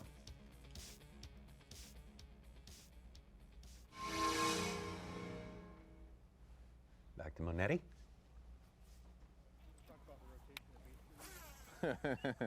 A lot of them. Like I said earlier, I'm really just kind of going off a feel. This bank right here, for example, has got a little bit more wind on it than I feel is, going to call attraction to that little plopper I've got going. So I picked up this V-twin, makes a little bit more noise. But yeah, no, I'm really just feeling out every dock and area that I fish and kind of throwing what I see fit. It really, really has not seemed like I've dialed something in. As far as what they really, really want overall, it seems like it's just classic fall fishing. So really mixing it up, throwing a bunch of different things, burning down the bank, stopping when I see fit. Just junk fishing 101, really. The only real pattern I've got going is to stay up here, and it still seems like I'm getting bit off of those just inside the pocket kind of main lake docks, but nothing crazy. It's not super consistent and I don't know, I haven't felt great about it as of late. So we'll see what these docks do.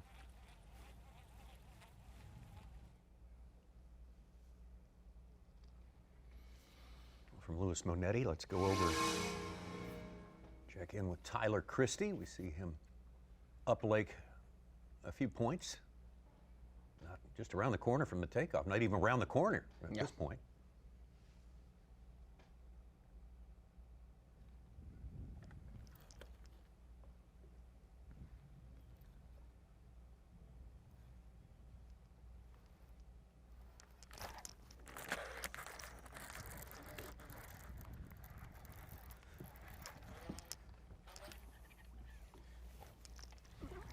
Cool. Hopefully.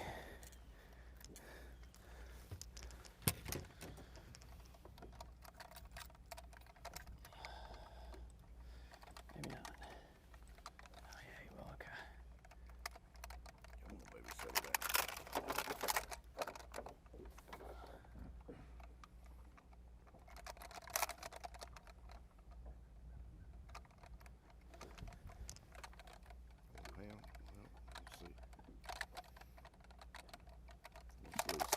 Yeah.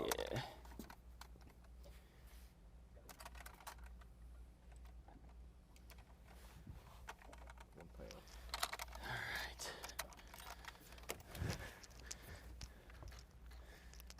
Tell you what, man, these spots, they are aggressive. They don't know they're only a pound.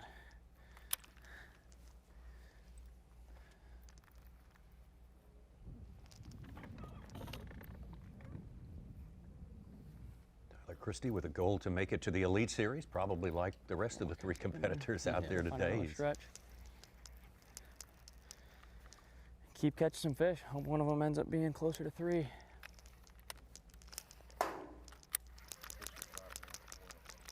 cool. I think I still got one that's like 13, 12. All right. Good thing is that shouldn't be hard to cull, but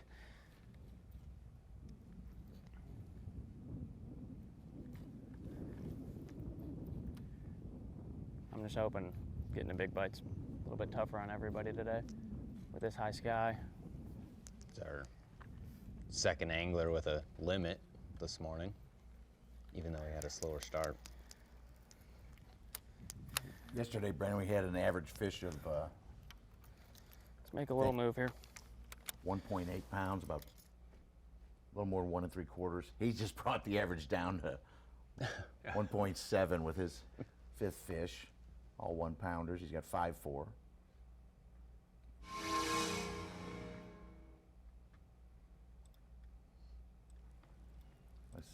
Both guys leading their matchup here. Lewis Monetti and Seth Slanker. Seth is leading over Tyler Christie that we just saw. And Lewis Monetti is over Jackson Swisher.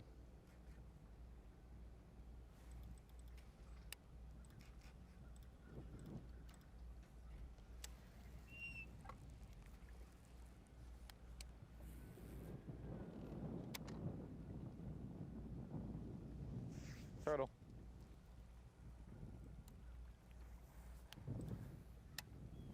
Don't want to get ahead of ourselves, but these guys look forward to tomorrow. It's just this time of year, you know, you think, well, I'm set up, I got them coming to me. That's kind of not as applicable as it would be in the spring or the post-spawn or something like that. Yeah, in the fall time, a lot of these fish are really just following bait, and we're early enough in the fall that you don't really know which direction that bait's going at this point, especially with kind of the adverse conditions that these guys have got there. You know, every day we've seen on camera has been completely different weather-wise. So it'll be really interesting to see how this continues to play out. You know, where it seems like those big bites are obviously the key, which happens a lot of times in your lower weight events. And we really haven't seen a specific pattern that has played out. You know, obviously docks are playing a lot. The shallow water seems to be coming into play a lot more than the offshore bites. And, you know, to me, that's just kind of a telling sign of that transition of those bait fish starting to move towards the backs of those pockets in the fall. As far as specific spots replenishing, that's something you really have a hard time counting on, right? Yeah, and I don't think you can depend on that. You've heard a lot of these guys talking about already fishing new water, you know, kind of more or less trying to figure out a little bit of a pattern if they can. There's not much of a pattern, but fishing a lot of new water, you know, trying different things, you know, and these guys are smart enough to know that things are changing, the conditions are changing these fish, and they're moving and they're having to change with that. And it's been really cool to see how quickly they process that and how quickly they do that for really still being young guys in college. I think that's why you see the competition on the Elite Series continuing to get stronger and stronger. Guys like Cody Huff, Jacob Fouts, just coming out there. I mean, they're ready to go. They're considered rookies on paper, but their fishing skills are far from rookies. You know, that's one thing I've always said is that when a guy qualifies for the Elite Series, from a mechanics standpoint, we're pretty much all on a level playing field. You know, and some guys may be able to skip docks a little better than others, and some guys may be able to pitch and flip a little better than others, but you're really pretty even. Guys can do just about everything mechanics-wise, and so it's that mentality that separates guys. And yeah, these guys are already so good at changing. So these are all names that I keep putting in my memory bank to see years to come which ones I'm going to be competing against. Yeah, that's right. And one of them we're going to be competing against next year in Knoxville. That's right, absolutely. We'll get a good look at him fishing against him come next March. Well, that's the way it's shaken out so far on day number 2. All important to pass through this day, win your match, go for the championship tomorrow and the ticket to the Classic. Lewis Monetti leading his match. Seth Slanker, but Tyler Christie eating into that lead a little bit over the last hour or so. So that one's getting tighter and tighter. A lot more fishing, as we always say, is left in this day, and anything can happen. We'll step away and come right back. The Strike King Bassmaster College Series, presented by Bass Pro Shops College Bracket at Lake Greenwood, brought to you live by Lews, is sponsored by Ranger Boats, Yamaha, Toyota, Berkeley, and by Progressive. Semi-final Sunday marches on here. 4 anglers left in this thing. Angling for 2 spots in tomorrow's final. The winner, of course, getting the ticket punch to the Bassmaster Classic World Championship of Fishing. Sanders and Such with you, as most always is the case. But I got to mention our expert commentary, breaking it down. Brandon Polnick, 2-time Progressive Bassmaster Angler of the Year, and also the reigning Bassmaster Angler of the Year. And we appreciate all that good stuff all morning long, Brandon. It's fun to watch. It's been awesome. I mean, we don't get the opportunity to watch these college anglers throughout the entire year, and so it's been really neat to kind of be able to dive in and see how they approach these bodies of water. Right? They didn't have a ton of practice here, so it wasn't like they got to go spend a week here, and so you're getting to watch them figure this body of water out as the tournament goes on. You know, I'd like to really thank you know, my parents for supporting me, you know, all of our sponsors that we have. But, you know, one of the really cool things is I had 2 of my buddies call me this morning at 5 o'clock, actually yesterday and today. And, you know, wish me and Seth luck. You know, all of our fans, you know, calling us, supporting us, you know, it's pretty cool that the amount of support that we have, you know, everybody that helped us get here. All of our sponsors from school, you know, our teachers, everybody. It's been a great experience this year. The amount of support that we've had since our college team has grown. It's just, you know, having our president so on board. I'm sure he's watching right now. That's how supportive he is of us, and president of our college, not our fishing coach, but our president of our actual college. So, just want to thank everyone, you know, for everything they've done for us.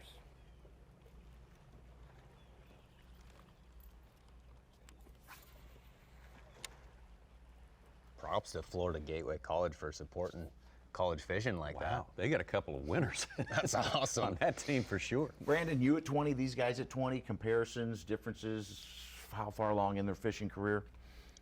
I would say they're probably better than I was at 20. Really? I think they do a better job of switching things up and not getting caught up in history.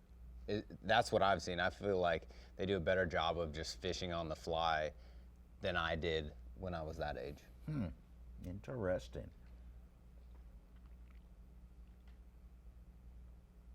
And they're probably a lot more well-rounded than I was. And that's probably from going to the different fisheries and seeing other guys and competing on way different bodies of water, because you guys travel. Yeah, I mean, when I was 20, you know, I was still 3 years away from making the elites, and I had fished the West Coast and fished across the country a little bit, but nothing like these guys had experienced. And a lot of that's due to college and good colleges like... And they see our coverage and figure out what won the event. 100%. Has been so much fun this Sunday morning watching these 4 anglers, 1 Bearcat, a couple of Timber Wolves, and a 49er. UNC, Florida Gateway, and McKendree College represented. And this is what it's all about, getting to fish at the end of their season after the national championship as individuals for 1 spot in the Classic. Come here, Daddy got you. Yes!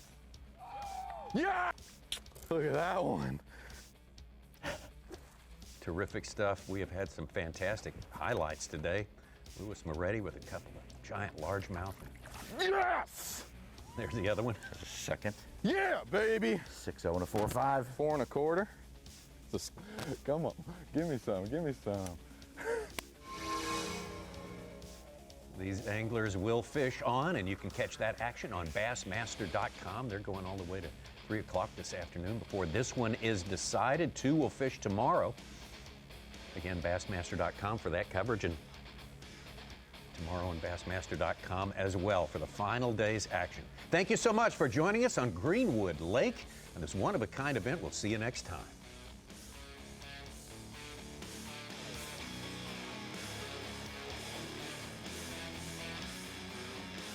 The Strike King Bassmaster College Series, presented by Bass Pro Shops College Bracket at Lake Greenwood, brought to you live by Lews, is sponsored by Humminbird, Mercury, Nitro Boats, and by Bass Pro Shops. Our live coverage continues from here on the dramatic conclusion to the year for the Strike King Bassmaster College Series. This is the bracket, classic bracket competition presented by Lews, live for you today. We've still got about a half a day, a little less than half a day's fishing time for our 4 anglers who've advanced out of round 1 into round number 2 today. They are currently engaged in two pretty good matches going on out there right now. It's Monetti that provided the fireworks this morning. Great morning for the angler from the 49ers, UNC, going up against the man who got the biggest stringer of fish yesterday. The biggest limit was Jackson Swisher. He's now trailing Monetti. A pretty good margin right now, but hey, we know that guy and both those guys are capable of upping the ante during the course of this afternoon. Tyler Christie, over the course of the last hour, has been able to slip ahead of Seth Slanker. Tyler had a fairly slow start to his morning, as he did on day number 1, but has steadily chipped away at that. So we got a couple of good matches going on, and they will continue until 3 p.m. local time, Eastern time. And that's when it'll be lines out of the water, and we'll have 2 left who will go for the big prize, the trip to the Bassmaster Classic to compete in the World Championship. Academy of Sports and Outdoors Bassmaster Classic 2023. That's our playing field right there. That is Greenwood Lake, 20 miles long, about 11,400 acres. Very river-like, formed by the Saluda and the Reedy rivers.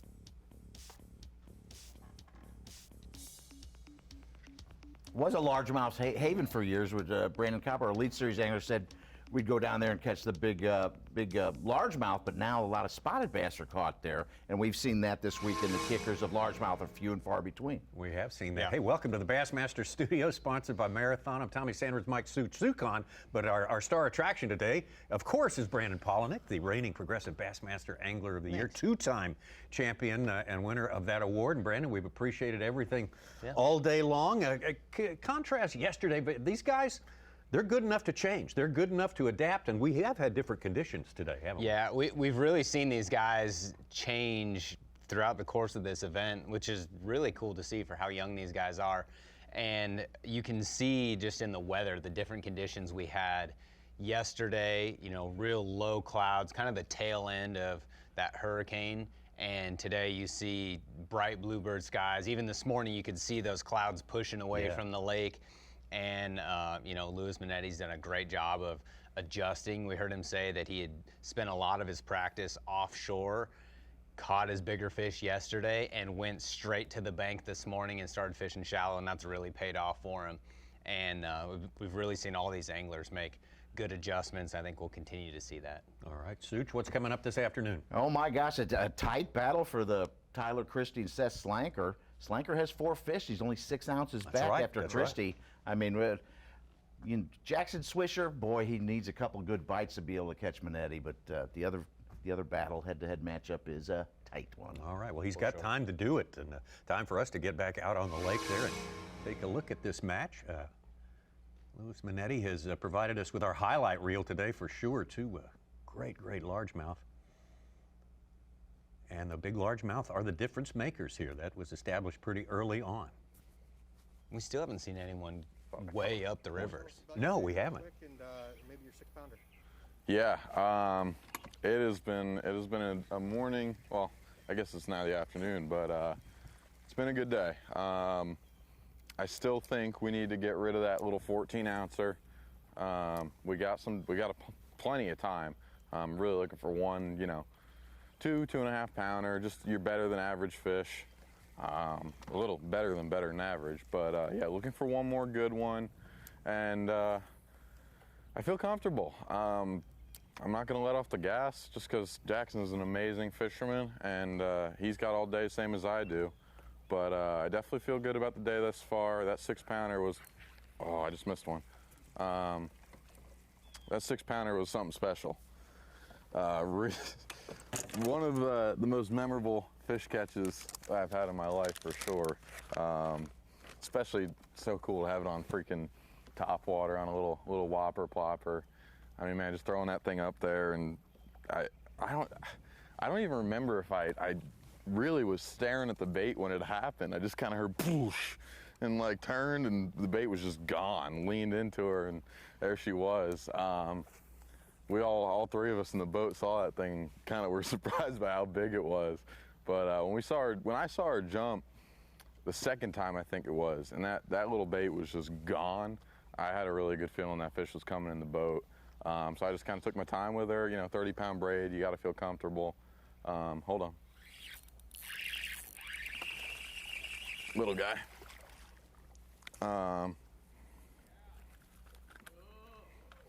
He ain't gonna help us. He ain't gonna help us. But no, yeah, that was a special moment.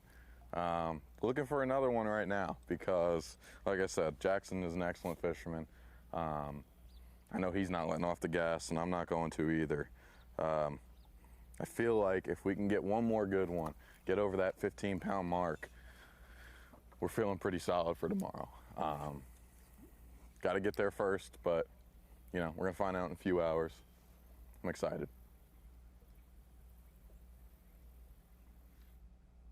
You know, I actually picked one off with the Nico rig, but at this point I'm just fishing for a big one. I don't think the Nico rig is the way to catch a big one.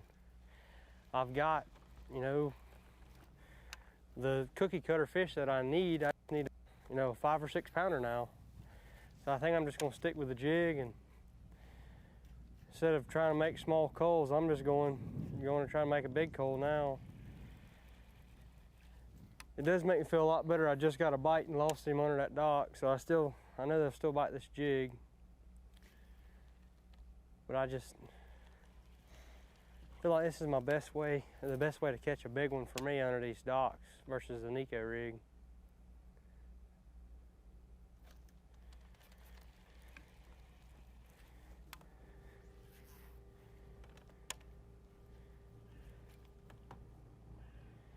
I started getting some bites right before break and actually ran out of that stretch of docks.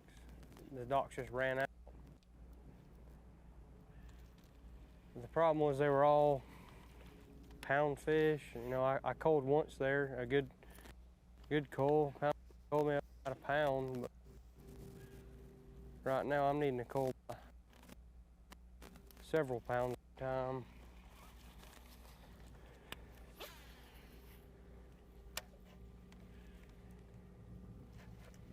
Probably run some more. I run another bridge and see, just the bridge I fished, it just seemed like a little deep for how I wanted to fish it. I wanted it to be a little bit shallower. I'll probably end up running a couple. Just look on my map, look for some shallower contours around the bridge. Focus on that a little bit, just trying. I didn't practice it, but trying to keep an open mind because everything I did practice is kind of falling apart today.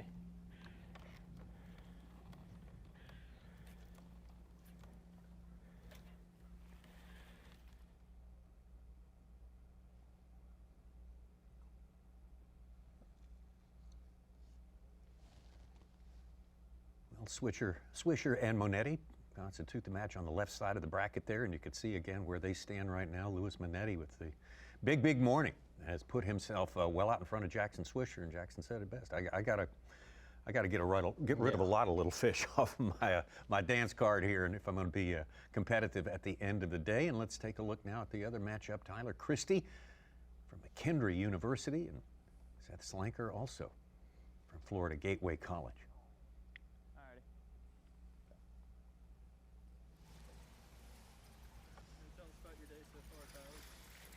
Yeah, well, this afternoon's off to a pretty good start. With about 30 seconds left to go in the half there. Stuck a good one That bumped me up. I needed that real bad, so glad to have that one. I'm fishing down a little shade line right now with some good laydowns.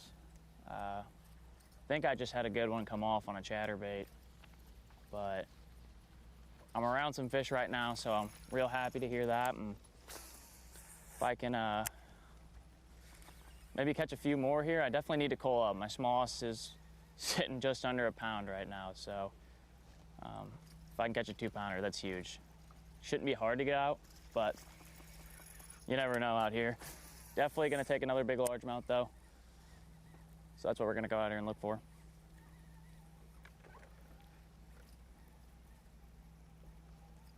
He had a 2-pound, 4-ounce upgrade on one fish, so I don't know exactly how big it is, but it's got to be 3+ easy. Yeah, before his last catch, it was 5.5. He was sitting at 5 fish for 5.5. Right. So you know, they were all nearly 1-pound fish.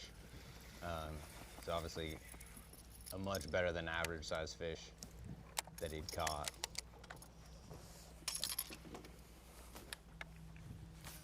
But he's right, I think he's gonna need at least one more of those bigger 3+ pound bites if he's gonna hold on to the lead, because Seth Slanker's still only at 4 fish and less than a 1/2 pound back. Yeah. So one keeper fish and Slanker will take over Tyler. Tyler's just 1 ounce shy of his total for yesterday, so you kind of figure he's a little bit ahead of schedule. Yeah, he definitely caught more of his weight yesterday afternoon, Yeah. I felt like, and so he's definitely ahead of where he was yesterday, leading his side of the bracket right now, and fishing new water. You know, that's one thing we've seen a lot of these guys do is fish new water.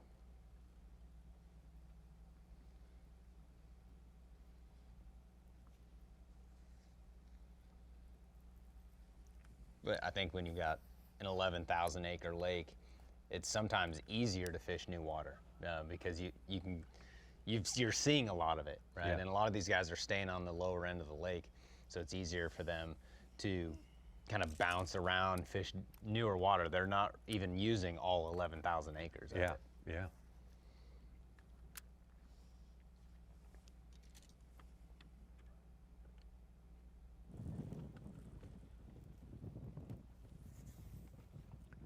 There's Tyler's opponent right there, Seth Slanker, a sophomore. It's been pretty slow for me this morning.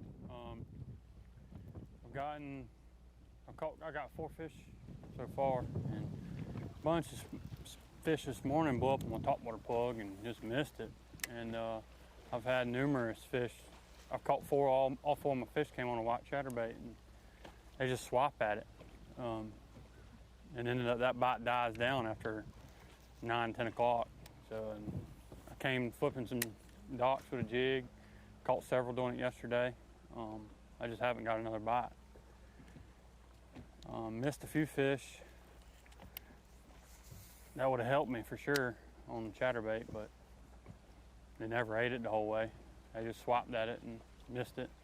I don't know what's the deal with that is, but hopefully I can get another key bite flipping this jig like I did yesterday and put me on up there.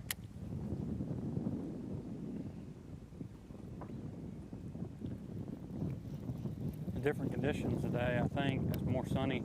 I figured they would, the fish would set up under these docks a lot better in the shade, but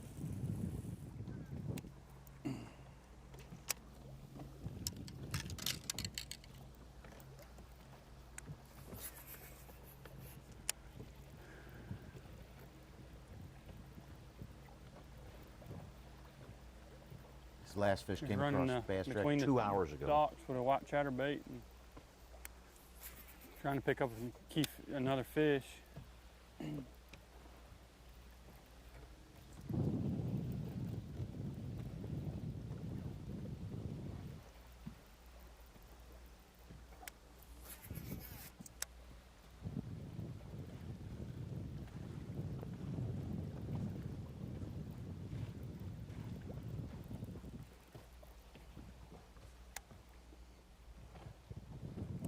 Brandon, during the break, you were saying you were really impressed with these guys. What are some of the attributes that really stand out to you? I mean, really, even just their mechanics is the first thing that you notice. I mean, you don't see them miss often skipping under these docks, you know, and I mean, that's not an easy thing to do all the time. And, you know, really all the guys we watched yesterday and today have been pretty spot on with their mechanics on that side of it, which is impressive for how young most of these guys are. But it just goes to show you how much time they put in on the water, how dedicated they are to it. And then really, I think the biggest thing to me that stands out is how well they just continue to adapt. We've been talking about that, of the thought process of changing up when you not being afraid to leave what they practiced and not, you know, just trying to force something to happen. They really have done a good job of going with the flow. And I think that's something that is one of the most difficult things to do, is, you know, especially when you get on something good during practice, and you think that that's going to continue to play out and conditions change, and sometimes you try to force that because you get too much confidence into one thing. And these guys have done a good job of keeping an open mind and changing it up. It worked 2 days ago. I'm going to force feed them this bait. Yeah, I mean, we're all guilty in these of places. It. All guilty of it. You know, you get caught fishing history, whether that history's from years past or from just a couple days ago. And, you know, that doesn't seem to affect these guys as much. Which is, I mean, it's a really impressive thing to see, because it's one of the hardest things to overcome. Your own head? Yeah. I mean, that's what fishing is most of the time. It's more mental than anything. So I hear guys talk about getting in a groove or being in the zone, and a lot of that's just in your own head. And you can make all of the right casts, but there's a very big difference in making the right cast and making the right cast with purpose or with intent.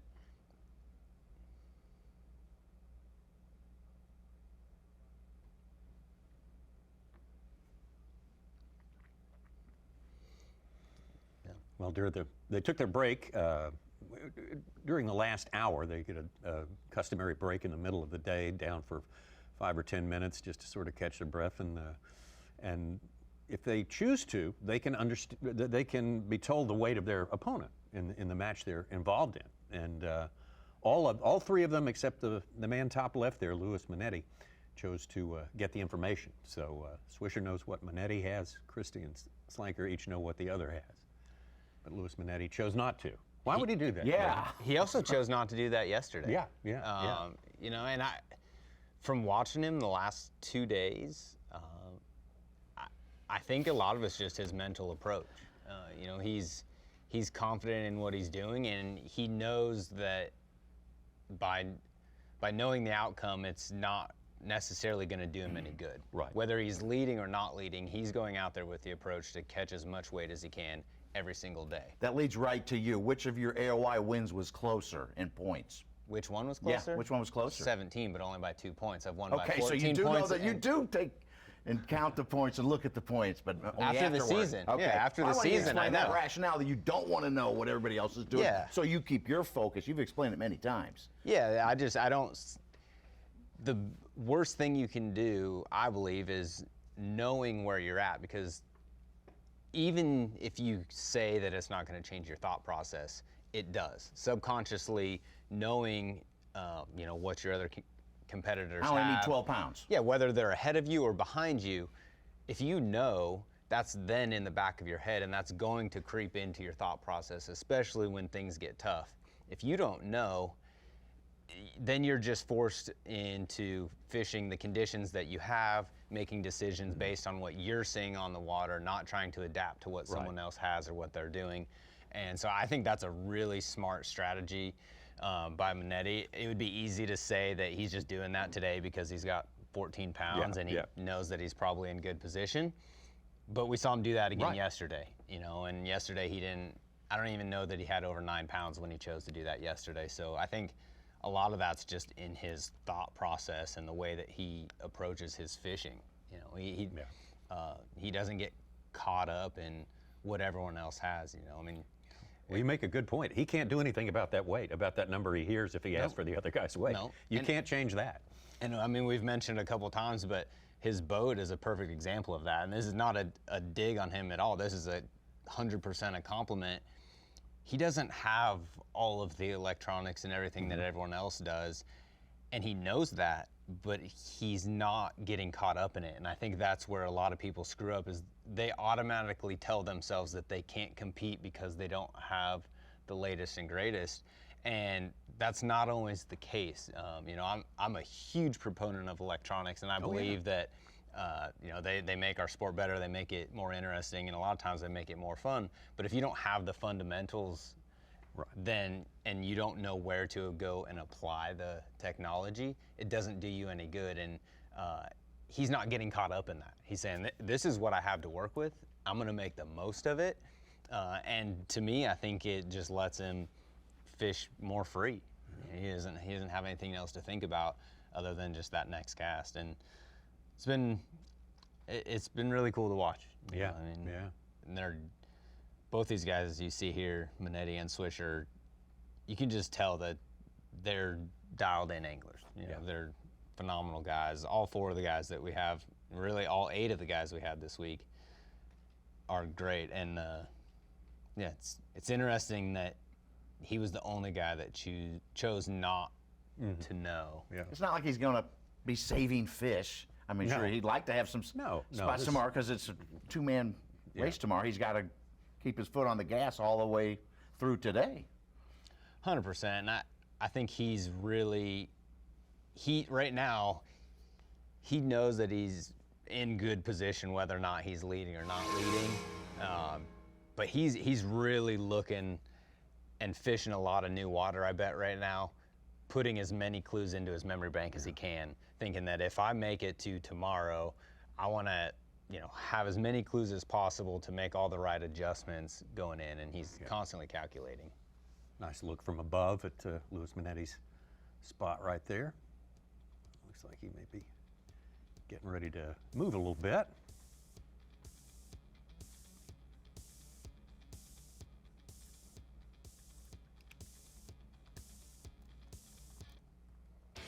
Curious to see where he ends up after he makes this little move. If he's been fishing a lot of today down towards the lower end of the lake, so we'll see where he ends up. I'm assuming, and you alluded to this too, that the water up in the river branches there is probably not the best. I would imagine it's a little bit dirtier, but I don't know that if that's good or bad. You know, it's hard to say. We haven't really seen any of our anglers get up in the dirty water. You've heard some guys say that the weather they had, you know, 2 days previous to today, that it has in fact dirtied up the water a little bit. It looks really clear to us and clear from the drone footage we see here, but it has dirtied. And so, you know, I think that a guy gets up there and where the water has already been dirty, if it's not too dirty, those fish are going to be possibly a little bit more comfortable. They got to eat anyway, right? Well, you made a good case for why that might be a good option for somebody who's looking to, if he hasn't got a largemouth, it might be a good way to find one. That's what Brandon Cobb said he would be if it didn't have the Reedy weather. River, Saluda River, yeah. Once again, that's where we stand right now. Not much action in the last 10 or 15 minutes, and still at Monetti, 14 pounds and 5 ounces. Jackson Swisher, 9.5. And over on the other side of the bracket, Tyler Christie, again, has overtaken Seth Slanker, but not by much. That's a tight one right there, so we will keep a close eye on that match. Every fish counts here. You don't want to lose fish, and these guys are pretty adept at getting them in the boat. So much to look forward to in the remainder of Day 2, semifinal Sunday, here on Lake Greenwood. Whoa! Look at the size of that bass! The Strike King Bassmaster College Series, presented by Bass Pro Shops College Bracket at Lake Greenwood, is brought to you live by Lews. Hundreds and hundreds of college teams started this year of 2022 working, giving it everything they've got to make it to the national championship. Just make it to the national championship of the Strike King College Bassmaster Series. And the ones that made it there to the finals there in Winyah Bay. That was completed a few weeks ago, and the top 3 teams from that finishing in that national championship, plus our team of the year, comprised the 8 anglers who took to the water here at Greenwood Lake yesterday. We're down to 4 anglers on this day. Let's take a look at our map of Lake Greenwood here in just a minute and kind of show you how they lay out. That's looking down the lake, that view right there.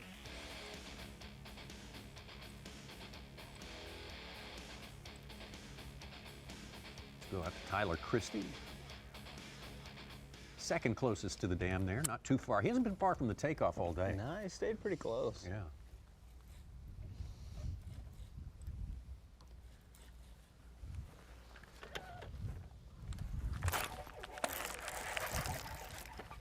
In here. Let's go. Let's go. Please be cool. I think you are. Should help him out. I think he's still got a couple fish under 1 pound. There we go. All right, go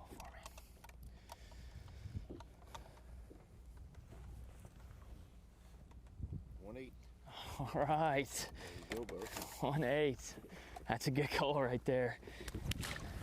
Oh, that's what I'm talking about. Just gonna have to keep grinding today, man. Morning didn't start too great for me, but just gotta keep grinding. It's coming around now. 10-ounce call. Yeah, fish puts him at 5 fish for 8.3, which gives him a pound over his opponent, Seth Slanker, who's still at 4 bass, but that was a big call for Tyler Christie because before that call, he was just, Slanker only had to catch 1 keeper to overtake him. 6-ounce difference. Where now, even if Slanker catches a 12-incher, it may not be, over a pound. We've seen a lot of 12, 13, 14-ounce spots, so that was a big call for Christie. 8.3, all right. What's my smallest, if I could ask?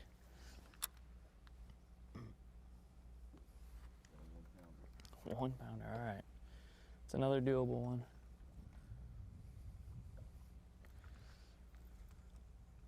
Tyler Christie, who last May took his degree in finance and economics from McHenry University.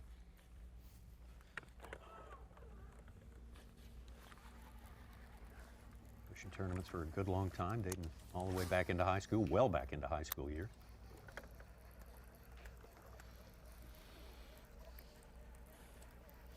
These deeper docks definitely seem to be holding in a lot of fish right now.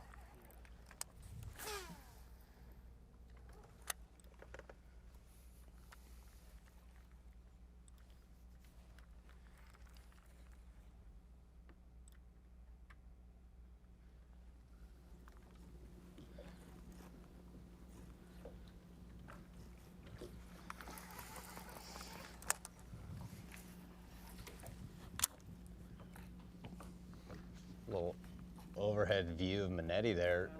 Looks like he's fishing offshore. Does, doesn't he? Yeah, absolutely. It was just had one come off a dock just a second ago. I moved back out to these main lake docks, and my smallest was only a 14-ouncer. Flipped in there, caught a 1/8 spot. So these main lake docks are definitely holding fish, and I got a lot of confidence running them right now. My next smallest is a 1 even, so I feel pretty good about being able to get that fish out of here too, doing what I'm doing now. Oh. Because there's definitely fish up under him.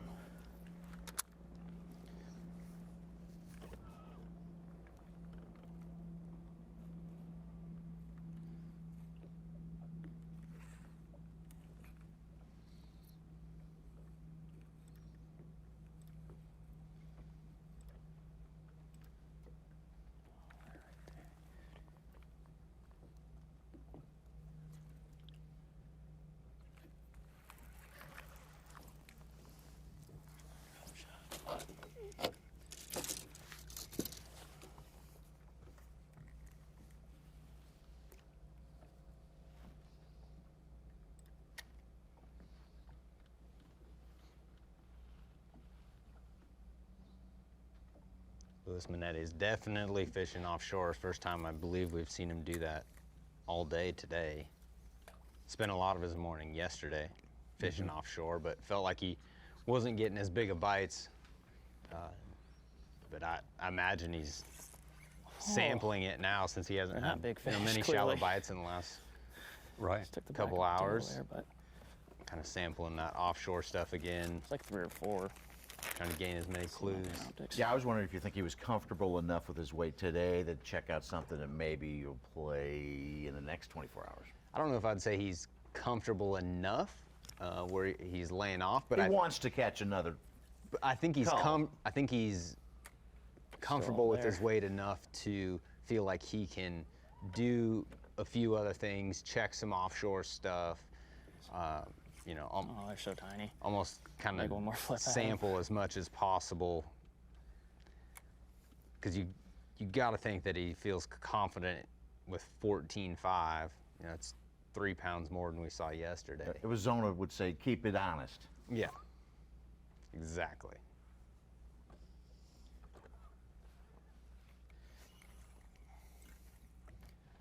And the fact that he spent most of his practice offshore, I imagine he's got quite a few places to be able to go and run.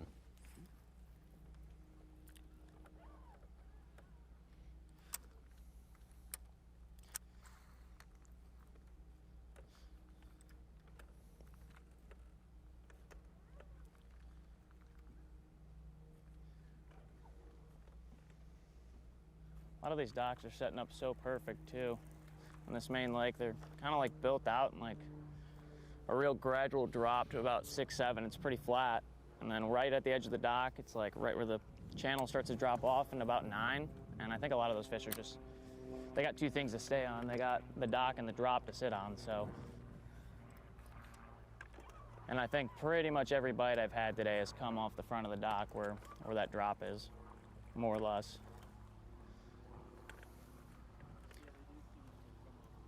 Yeah.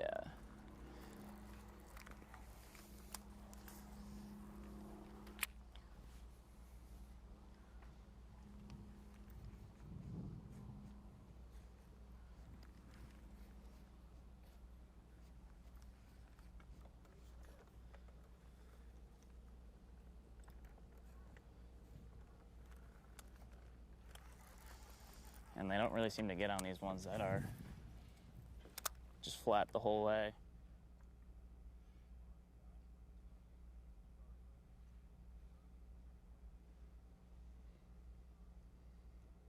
Brandon Polnick, we trusted you to select our B&W Trailer Hitches replay of the day earlier today. You made a good choice. Yeah, so good that it hasn't been topped yet. Should we look at it again? We definitely should. I mean, this is one that you can't pass this thing up. Definitely our B&W replay of the day. Lewis Monetti with an absolute giant, the biggest fish we've seen in the last 2 days. Catching it on top water this morning, if you guys did not see this. I mean, what an incredible fish. Amazing to see how excited he got when he landed this bass. But I mean, how could you not? You know, a 6-pound class largemouth right now is really what's separating him from his opponent, and I think that's going to be the difference maker today. You know, you look at it, you replace that with a 1-pound fish, and Jackson Swisher is right there with him neck and neck, and so that 6-pounder is definitely our B&W Trailer Hitches replay of the day. Here's those 2 guys going head to head. You just told the truck you wanted to see a big fish. Lewis Monetti and Jackson Swisher. I mean, I would love to see another 6-pounder today. Someone needs to challenge that replay of the day. Let's make it a game of ounces here. It might have to be a 7 though, because a 6 on top water.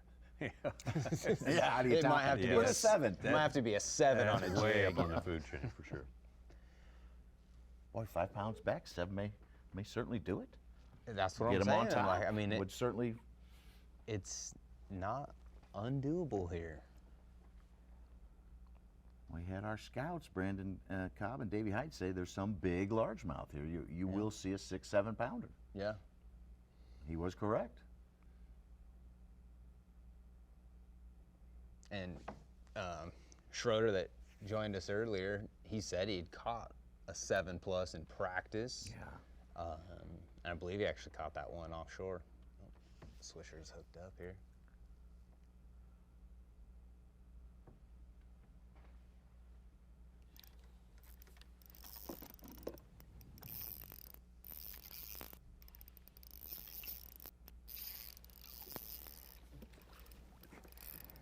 We'll check him.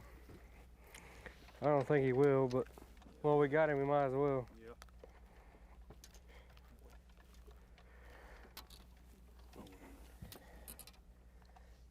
Okay.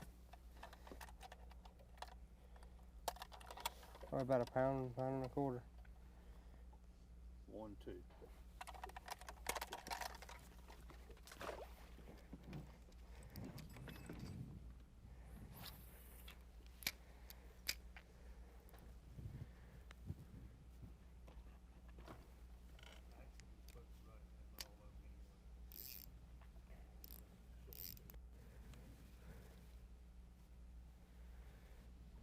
I picked this thing up under this dock. That's the 6th fish that come under that dock. I was just gonna say, I thought that dock looked familiar from yesterday. Yesterday he said he thought there was 30+ fish underneath that dock. Yeah.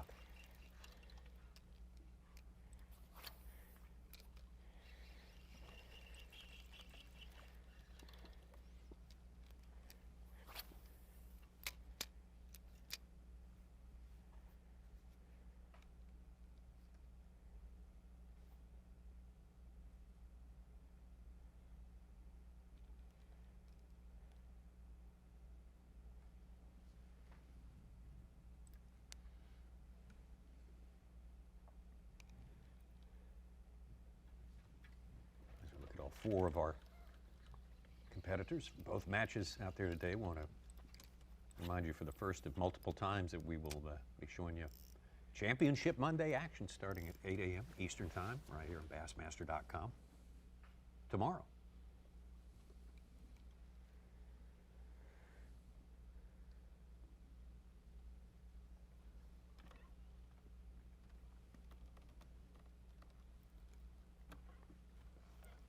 And tomorrow we take you all the way to the bitter end, I believe. We're going to go all the way to the lines out and weights official. And Joyous end and bitter end, yeah. One guy's going to be over. Sure, that's kind of always the equation, isn't it? We're going to do a lot of tag teaming tomorrow. Ronnie Moore's going to start. Brandon's going to leave. Tommy's going to come back in. Yeah. Hopefully no one will notice. Oh, I shouldn't have told him. Yeah. You'll be here to start the day and watch Yeah, most of the match. I'll be here to start as much as I can tomorrow before I have to catch a flight out of here. Enough time to get everyone sort of prepped on what could be expected today. That'll be great. Yeah. Or tomorrow, I should say. Getting a few clouds creeping back in here.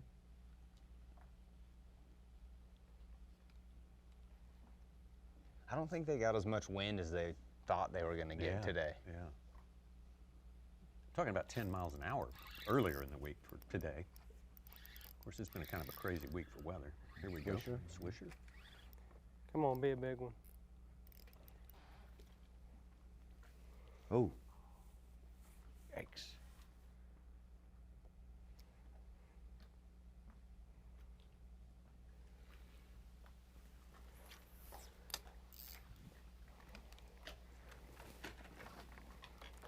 He felt like a good one when he bit it.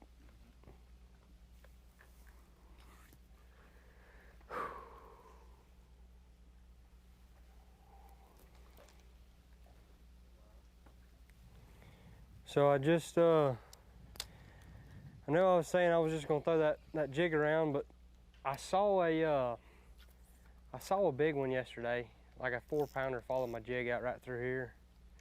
I can't remember, it was one of these 3 docks right here, and I picked it up, the Nico rig, and I just caught one that didn't help, and I just lost one 2 casts ago.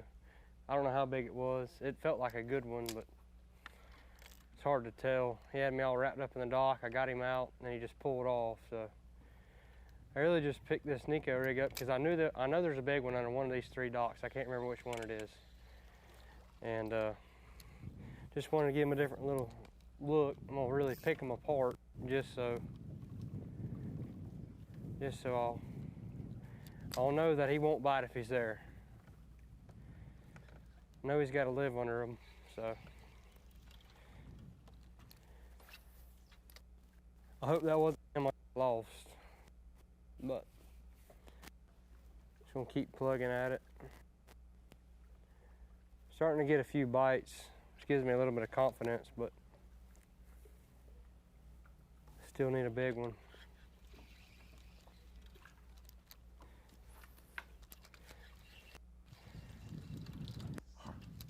Hard not to pull for all these guys. It was really a bummer when he didn't eat my jig whenever he yeah. followed it out, but then kind of gave me confidence because I was about to run into this creek arm and just go to the very back of it and work my way out. Just something a little different that I haven't done. I saw that saw on my GPS where I marked it. I figured I'd try and catch him.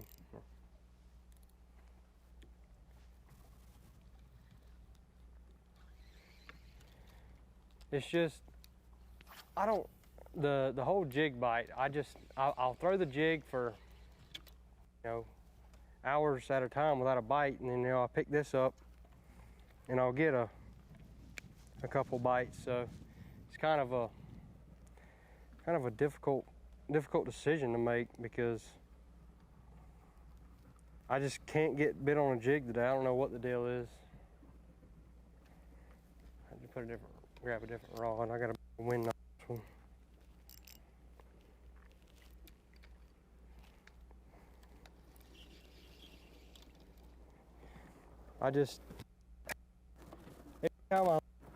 Every time I crank my on my live scope, I can catch a fish down there. I can't get them to bite. When I pick the Nico rig and throw it in there, it seems like I'll pick one off. So at this point, I really don't know what's the best thing for me to use.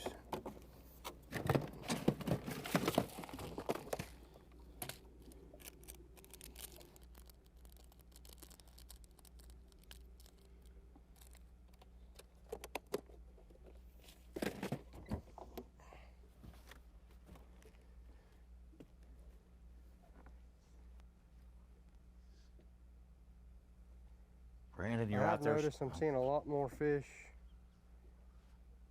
on the poles on my live scoop than I have off the ends of them. Because a lot of my fish yesterday came off the ends of the docks where there might be a little brush or something.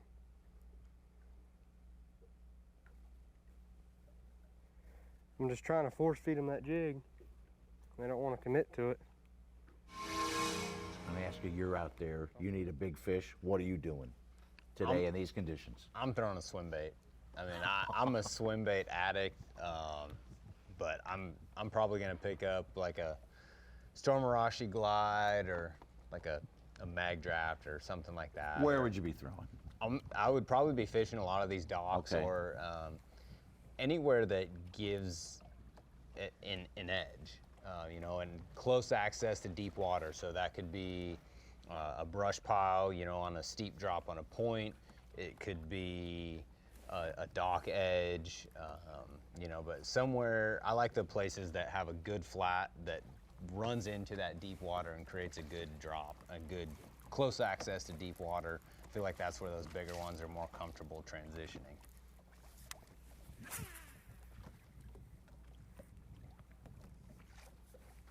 Thought I felt a tick. When I got tight, it felt heavy. Hook sets are free.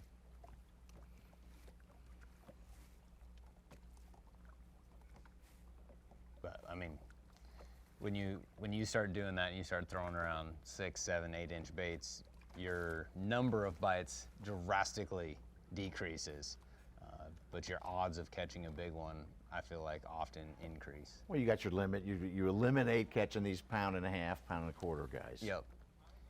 You'd hope.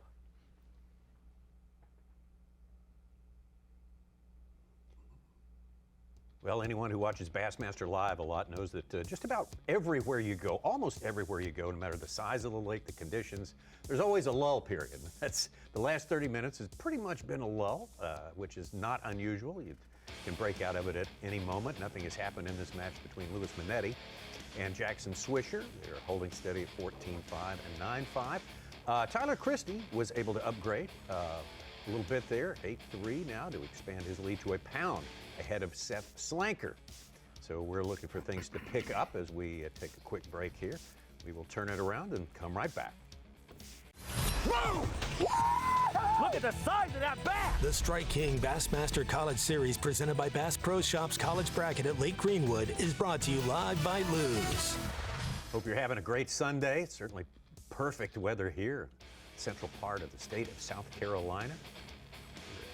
Greenwood Lake here, kind of halfway between Lake Murray and Clark's Hill, if you're familiar with the lakes in this area. We've got our bracket competition going on now. This is day 2. We started with 8 anglers. We are down to 4. Locked in on 2 matches. Lewis Monetti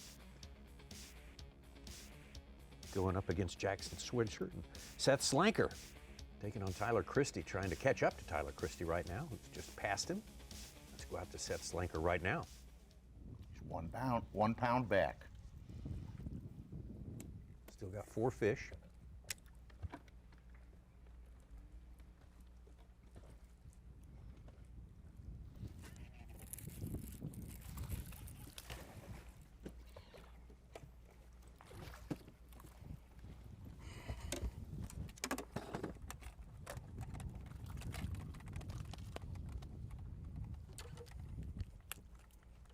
Good. Yep.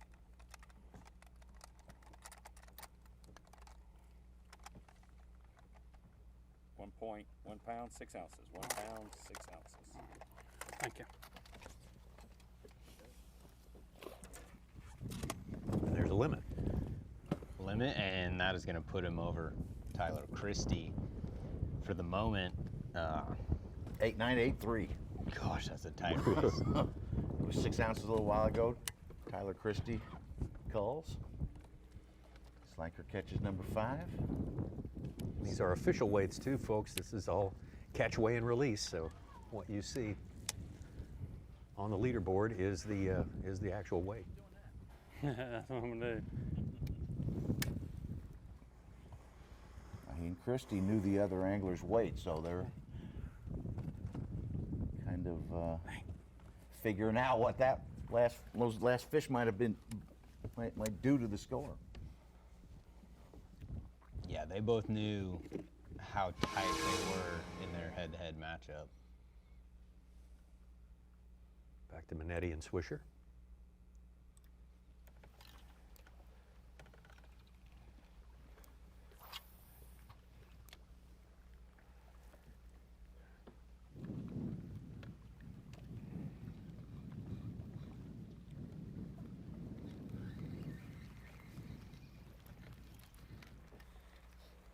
Jackson Swisher calls St. John's River his home water.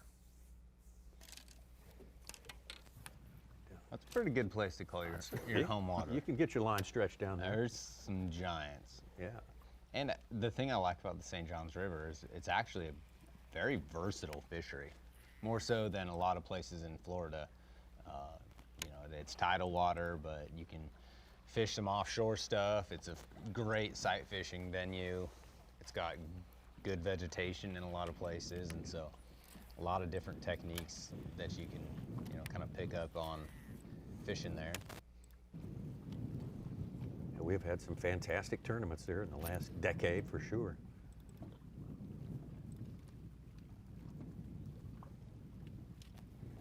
And some great anglers come out of that area. Yeah. Sure does. All right, let's move to another spot.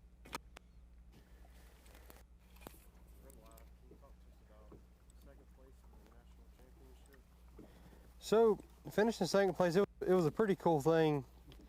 Basically, we fished it just like we'd fish back on. I felt pretty comfortable going into the tournament after practice, because it was just literally the same thing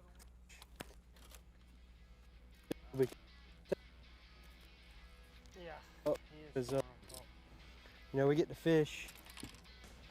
You know, it's an incredible experience just getting a chance at the Classic. It's something that, you know, not very many people get a chance at, especially as a college kid. So it just really opened a lot of doors for us. You know, it helped us tremendously with, you know, social media following and, you know, just getting our foot in the door. At the end of the day, we all want to do this for a living, but only a handful of them will make it. So it just really gave us a boost for you know, our careers. It's a really cool deal that set up just like the river back home. Actually, an awesome experience.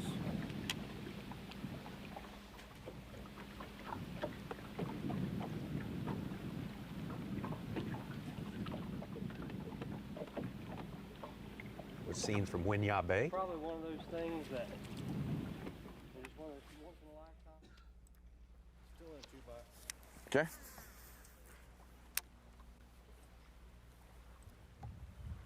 Is this a different side of the lake you're fishing? Yeah.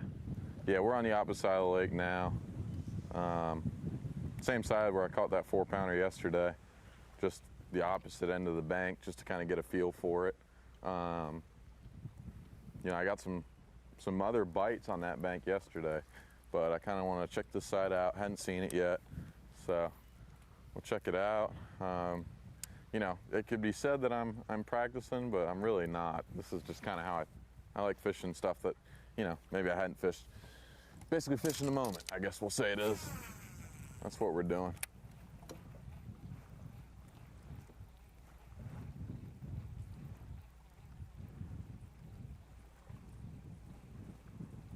Monetti didn't last long offshore, but I can't say I blame him. Catching a 6-pounder and a 4 or 5 this morning. I do not know. I have not looked at the weather. Certain feels like it. It definitely has, I'll tell you that much. The only reason why I'm kind of getting away with throwing this buzzbait is because of how shallow this bank is. It is blowing pretty good. If it was more than, say, 2 or 3 foot, I wouldn't be throwing it, but it's so shallow I can kind of get away with calling a fish up in such shallow water with it.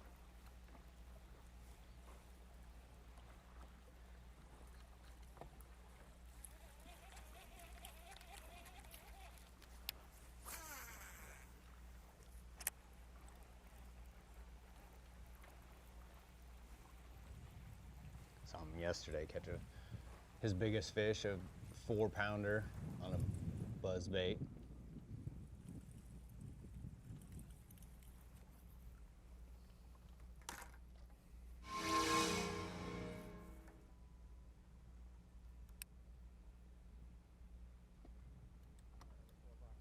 Cool.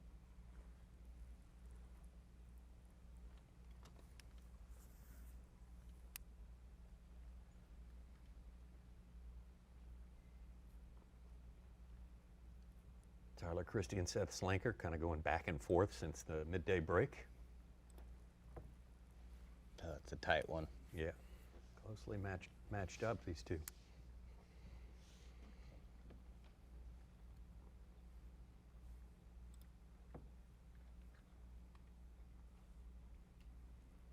Seems like it just keeps going back and forth of whoever's going to get the next bite. Yeah. Taking turns. Yep.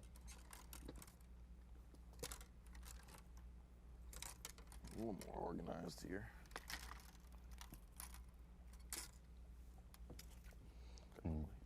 Monetti's got a 5-pound lead over Jackson Swisher, but I still just feel like he's not out of it. No. You know, I mean, Swisher caught our biggest fish yesterday, and we've seen enough big ones the last 2 days I'm that gonna trim that motor up just in case you're he's leaning not on out it. of it.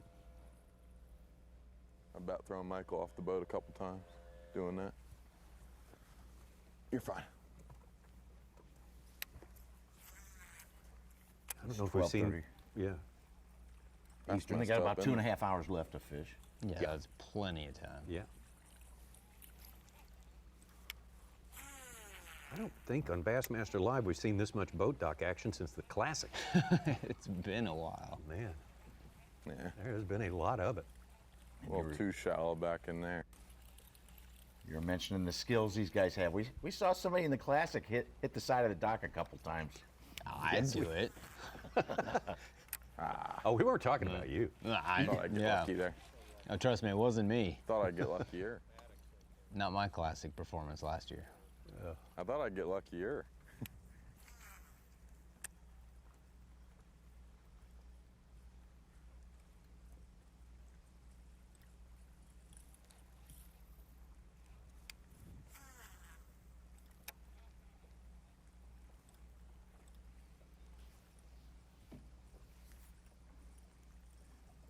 Bite has definitely slowed down.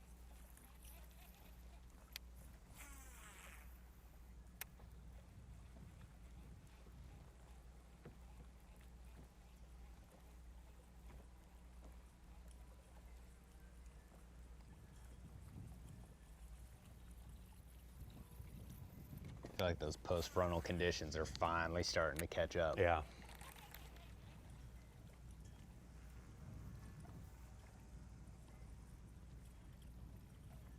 It was almost like some of those bigger fish this morning could feel that presence coming. You know, they could feel the barometric pressure changing. Yeah, it was like they put on their last feed. Let's hope not. Let's hope hardcore. I definitely hope not. But breakfast, and now they need some late lunch. Same.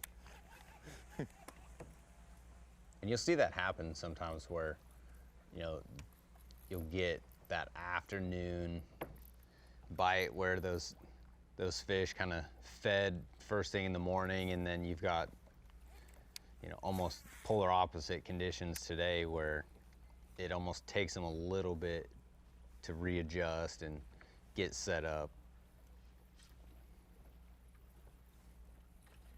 What do these first cooler mornings, what is the fish activity doing? It's, you know, starting to cool the water down. Really depends on how big of a shock it is, but I think it starts to trigger that bait fish movement into the pockets, but it's generally not enough to just instantly make those fish start to bite and put on their fall feed. You know, as anglers, we want to think that's what's happening, you know, and a lot of times you'll end up fishing ahead of where the bass are actually at, because we are anticipating what is about to happen. And so when we start to feel those first cool mornings, a lot of times we'll just jump straight to what we are anticipating and what we think is going to happen versus just fishing what's actually happening and fishing the conditions. Can't get ahead of yourself, but that's what they always say. I want to be on tournament days where the fish are going. Put your buzzbait down. And one of rotating, rotate. One of the biggest things I always talk about is how we don't, as anglers, we live our entire lives on a 12-month calendar, right? We've got 365 days, we've got a 24-hour day, you know, we've got a time clock, we've all got clocks on our phones. Bass don't have that. Their only time clock is the sun goes up and the sun goes down, and whatever Mother Nature throws at them, they adapt to it. So they don't say, oh, hey, it's October 2nd, I'm gonna be doing this, because that's what I do every year on October 2nd. They look at it and say, okay, you know, these are the conditions I'm dealt with. This is how I'm going to live so that I can best survive. You know, I'm gonna follow these bait fish. I'm gonna live around this type of cover. Versus us as humans, we look at it and we're like, okay, I've got this scheduled out. I need to go here. I need to be here in this place. Bass don't have that. And so a lot of times we get caught up in that mixture of, you know, looking at it and saying, oh, well, it's this date and we should be doing this because it's officially fall time. But that doesn't necessarily mean the bass are doing that. And so it's generally the guy that does the best that can kind of stay away from that and really fish what's happening. That's where you hear that, you know, fish the moment type of stuff comes into play.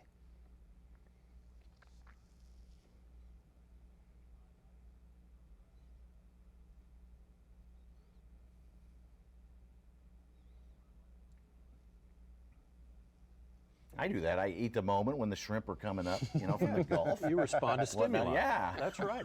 That's thinking like a bass. That's exactly what they're doing, Suge. Yeah. And the cow harvest comes in. I'm there. Then you switch to eating beef. Steak, yeah.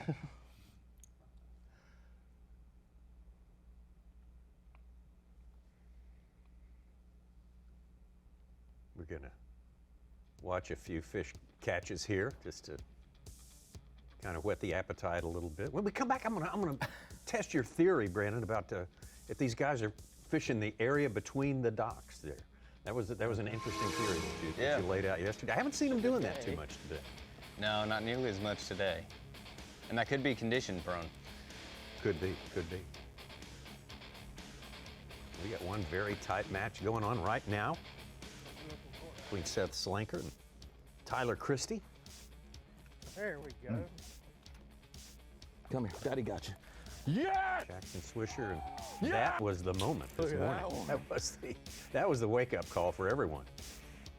Yeah, Monetti catching that 6-pounder this morning really separated himself against the rest of the field, and especially against his opponent, Jackson Swisher. But it is not over.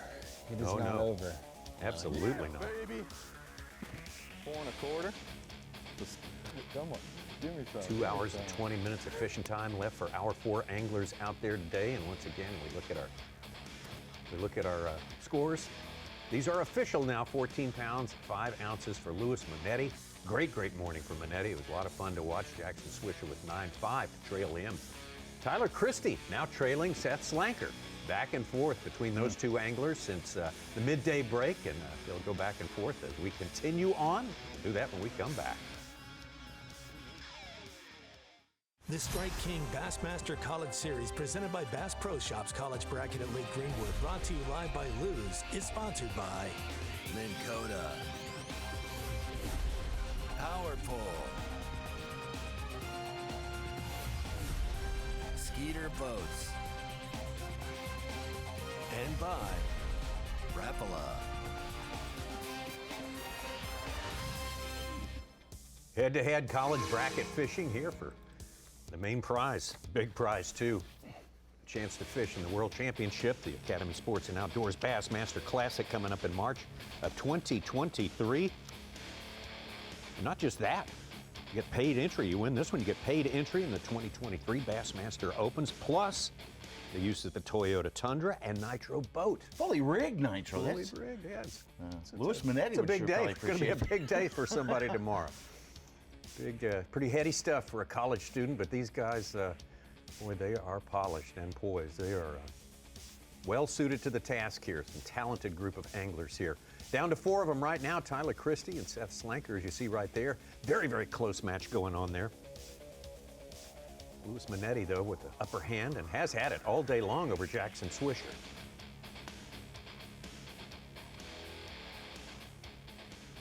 Yeah, Let's go out and take a look at that match on the right. Monetti didn't land just one big one, the 6-pounder. He landed another big one, a 4.5. He'd be leading on those 2 fish. You bet.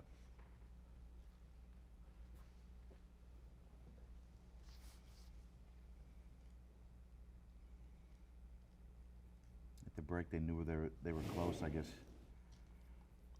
Kind of readjust and refigure what you need, but you just keep going and going. Neither of them had a kicker today.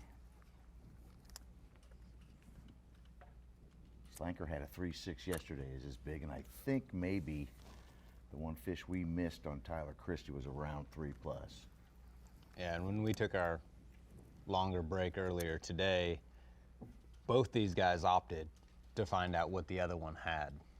And at that point, they were close, and they've both upgraded since then, so you know that it's creeping into their mind that it's probably still a tight game, which it is. Yeah, Christie leapfrogged him, and then Slanker leapfrogged him. Back and forth they go.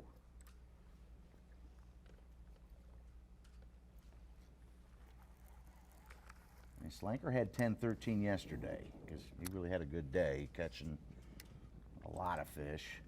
And Christie ended up with 8-12. He caught about 20 fish on the day. Definitely a lot more fish catches yesterday.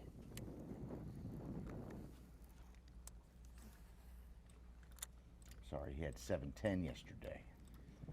His teammate had 8-12.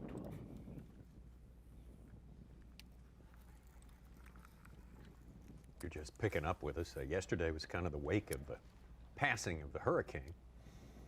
And it was not like a post-frontal day. It was warm, humid, mostly clouds in the sky. And today's more like a bluebird day and after the passage of a front.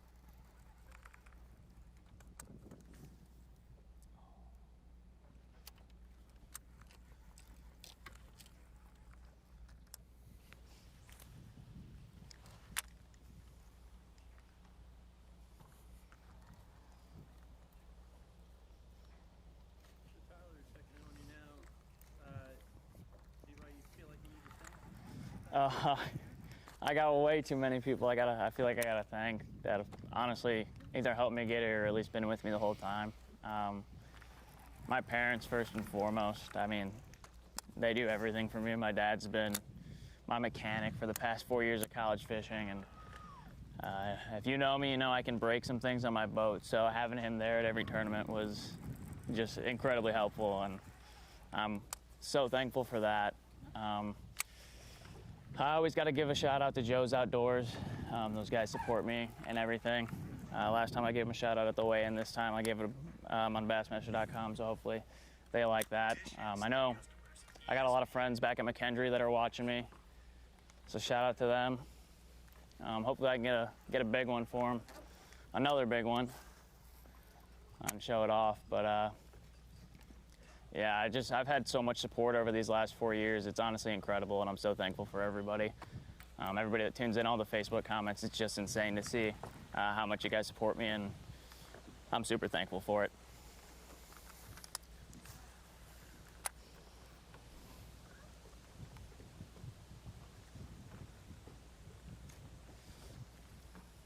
I talked to his dad, Scott, before this event. You think that his father would give some advice. He says, no, he's the one telling me. What needs fixing? And how to fish. Yeah. You tend to hear that a lot more nowadays than you did before. And it really, that just has to do Let's with go check out a few more spots here. And the college Might program. keep them honest and run shallow real quick. You're getting a lot of high school and college kids that are jumping into the sport, you know, whether their friends start doing it or they see it in school and they want to be a part of it, and then their parents are learning on the go with them, right? You know, maybe their parents didn't fish tournaments or anything before, you know, maybe loved the outdoors, and their kid falls in love with bass fishing. I hear that story time and time again now, which is just goes to show the power of high school and college fishing. I'd like to thank all the friends and family back home, and they give us so much support. I've never seen something like it. It's, you get off the water and you look at your phone, and everybody in North Florida is watching you. It's amazing what kind of support we get from our community and towns from around us, and everybody that cares so much about us and fishing. I also want to thank school for giving us this opportunity and stepping up and helping us with everything they do.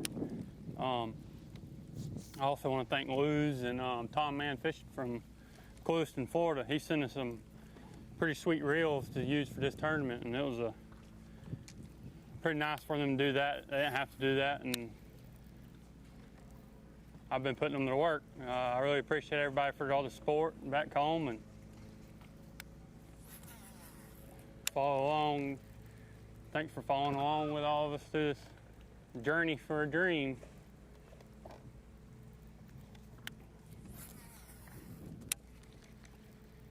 Well spoken by Seth and Tyler there. A dream one day at a time. I can't thank everybody for all the continued support. It's amazing what kind of support we do have.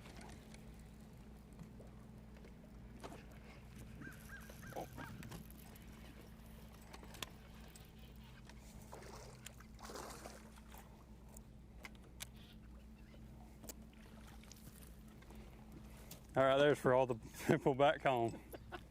was perfect, man. That's TV, baby. Golly. We're not ready yet. We're ready. All right. There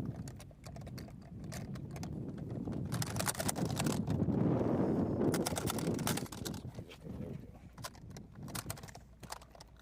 All right, he's good.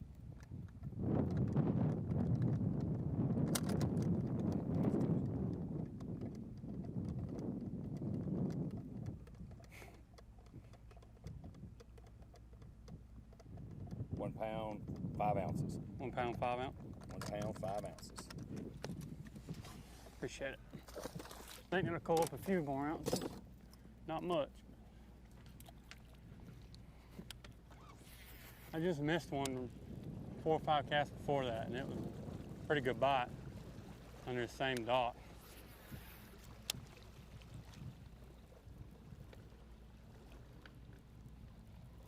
It was at 8-9, so when that bass comes in on a bass rack, we'll figure out what his smallest one was. Probably a couple ounces and extend his 6-ounce lead over Tyler Christie to 9 or 10. Yeah, it sounded like he thought it was going to help him. Brandon, he spoke about support, and I remember you telling me first in the Bass Nation when you were sleeping in the truck, back of the truck, how much you got from the Bass Nation helping you when you were first starting out. Yeah, the Bass Nation was, I mean, I couldn't have done it without those guys, and that was my only opportunity, being from Idaho, you know, paying a lot of my own way. I didn't have the ability to go fish the opens, so I really leaned on the Bass Nation as my route to make it to the elites and the classic. And at that time in 2010, when I took that elite berth, I was the first guy to take that elite berth out of the nation, and there wasn't the nation's best program there. Now they get the use of a boat and entries into the opens. You know, those top 3 guys get to go to the Bassmaster Classic. The top guy goes to the elites, and it wasn't as set up as well as it is now. And so I came up with this idea to, you know, I didn't have a title sponsor or anything. I hardly had any sponsors. And so I came up with the idea to promote the Bass Nation, to give back to them for giving me that platform to qualify. Went to all the different states in the nation and, you know, tried to get money. Talk to the nation groups from the because each state has their own chapter of the nation. And, you know, a lot of those states ponied up, and even a lot of the smaller states ponied up. I think Maine might have given like $1,000 at that point, you know, and they don't have a huge group of people. This is going for your This is life for me on the road and entry fees and everything? Yeah, entry fees, fuel, expenses and stuff like that. And, you know, that without them, I don't know that I could have afforded that first year. I remember a lot of guys said, hey, come stay at my place. We got a place here you can stay. You're welcome to stay here. 100%. Go ahead, the fridge is full, or I don't even. Yeah, it got me out of sleeping out of the Tundra Suites at that time, and, you know, sleeping in a normal bed, getting a hot meal. Kind of equate these guys starting to your start. I mean, that's what it's awesome about the Federation. It's a big family. Got a little different body posture out of Slanker here. This might be a better one.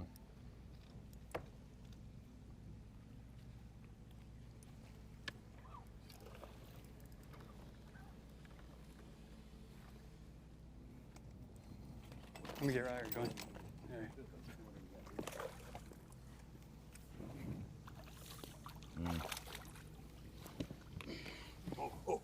Oh boy. Strike King Bassmaster College bracket, baby. It's real. It's real. Real, buddy.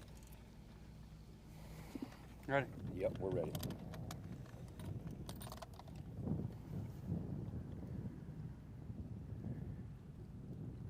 £2 pounds, 2 ounces.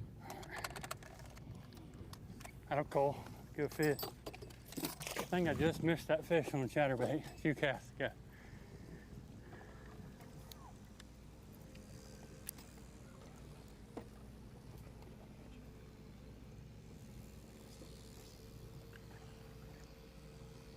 I'll definitely extend his lead over Tyler Christie.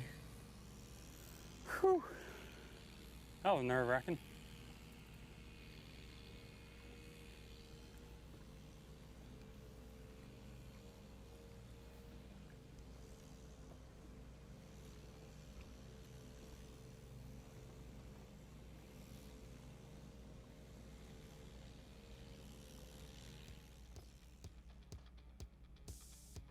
Seth Slanker getting a little something going, kind of breaking out of the lull here.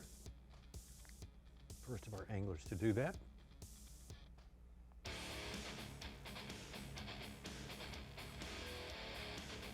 And he's got the lead, 8 pounds, 9. Now Does not Suits, reflect that those does not two reflect fish, the no. last 2 fish. Okay, so he's got a more like a pound lead over Tyler Christie, you have to think at this point. Yeah, absolutely.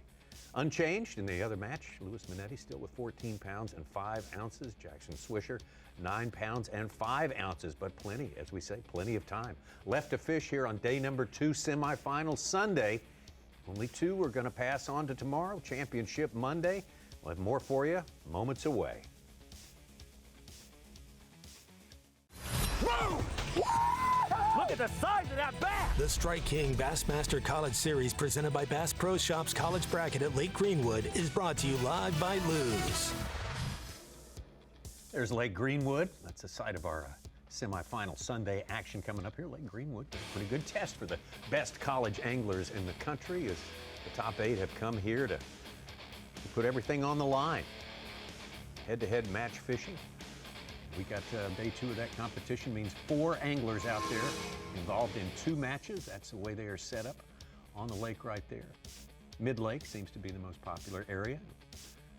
Not a whole lot of action north of that. Of course, the passing of the hurricane on Friday to the east of here certainly dumped a lot of rain on here. And you would think the visibility problems with the water would be more up in the river sections up there. So maybe that's the reason. Match on top, Lewis Monetti, UNC Charlotte, Jackson Swisher from Florida Gateway College. Bottom, Tyler Christie and Seth Slanker. Slanker also from Gateway. Tyler Christie from McKendree University. Slanker's fish came in, that 2-pounder, and he's up to 9 pounds, 5 ounces. 1 pound, 2 ounces ahead of Christie. So Christie would need something 2 1/4-ish instead of smallest as a 1-pounder to take back the lead.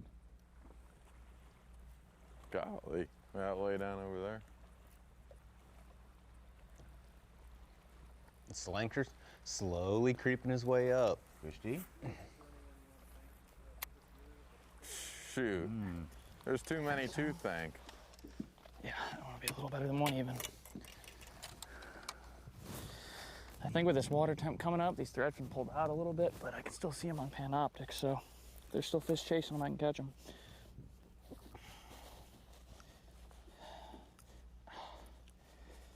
He wasn't going off, thank God.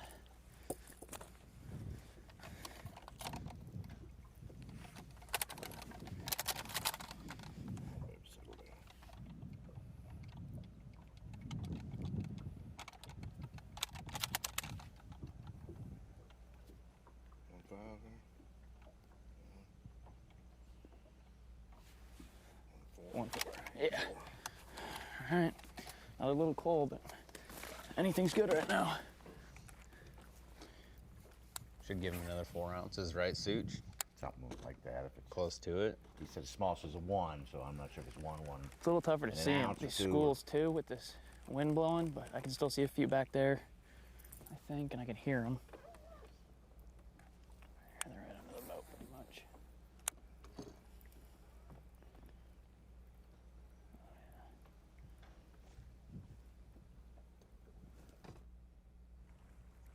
Good thing is the lull may be over. You've seen some bites again. Yeah, that's good.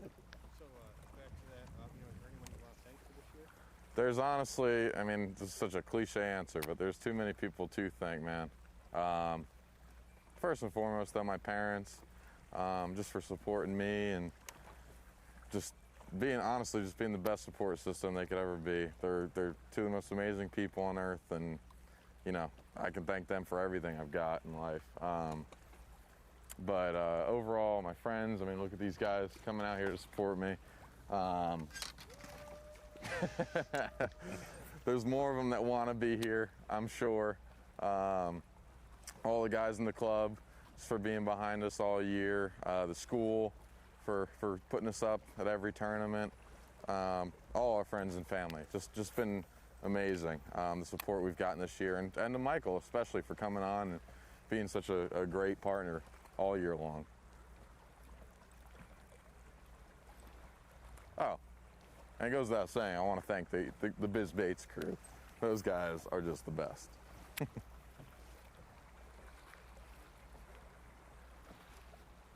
You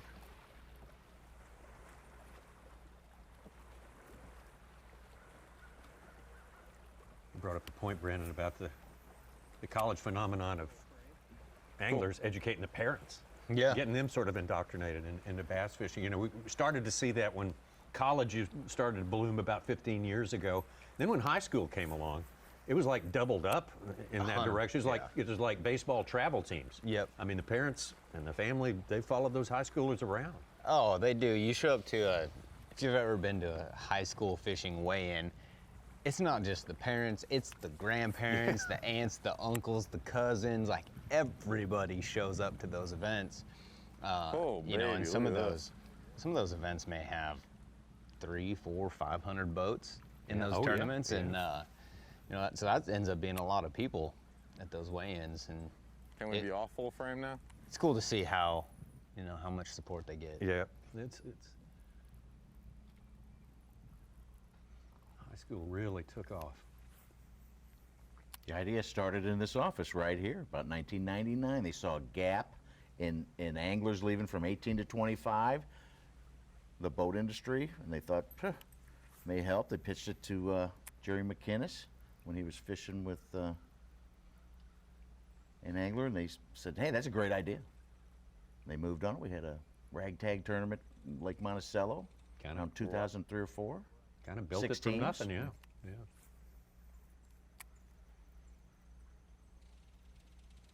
It's crazy to think that the idea started that long ago, because I feel like it really wasn't until the last 3, 4, maybe 5 years that it's really started to double and triple in size. Like Hank Weldon, who helped build the college and was a liaison with all the schools, and at one time told me there was probably 600 schools that had participated off and on and had teams. That's incredible. Could be wrong, but around there. Yeah. That sounds about right. And now we're giving out scholarships. Schools. There's kids getting full rides to college. That's on fishing. Yeah, to fish. That's incredible. Now, you know, now they've got the high school combine and you know, all this stuff for fishing. That's crazy.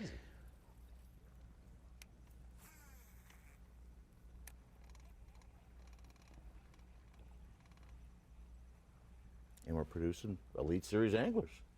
Exactly. I mean, no doubt. You take a look at the screen of the 4 guys we have now, with several of them being high school All-Americans and stuff already in the past, and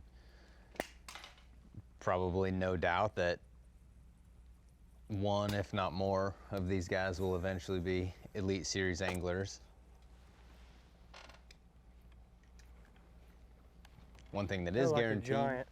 Oh, he's still under it. Oh.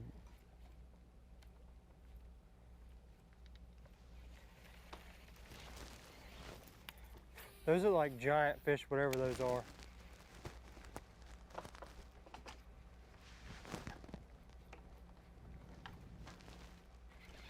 There he is. That feels like a big one, whatever this is. I hope it's not a white bass. It feels like a stud, though. No, it's just a little one, but... Got some schooling activity. I know for sure there's one big one in there, because the one that just blew my spook out of the water was huge. Cobb said you could quite possibly see some schooling, but it'd be pretty rare. Yeah, when he was reeling this bass in, I could see him busting behind his bait. 1.7. All right. Thank you. And by the looks of his demeanor, I think they're still schooling. Yeah, I get you.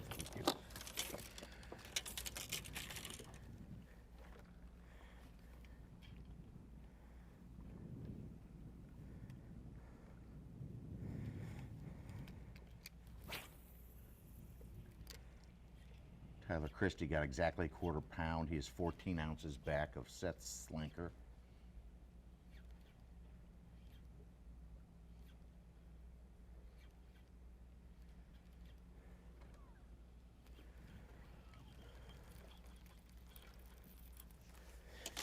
Whatever blew my spook out of the water was huge.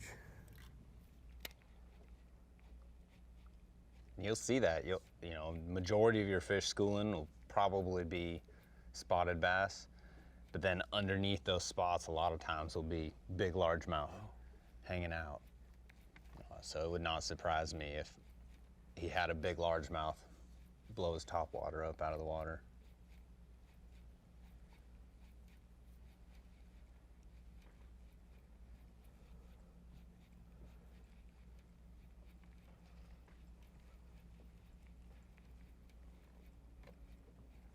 We saw a major comeback last year. Tristan McCormick losing to Tucker Smith in the final round. Had a big afternoon, won by 3 ounces to get to the Bassmaster Classic. It only takes 1 ounce. A lot of money's been won and lost by an ounce.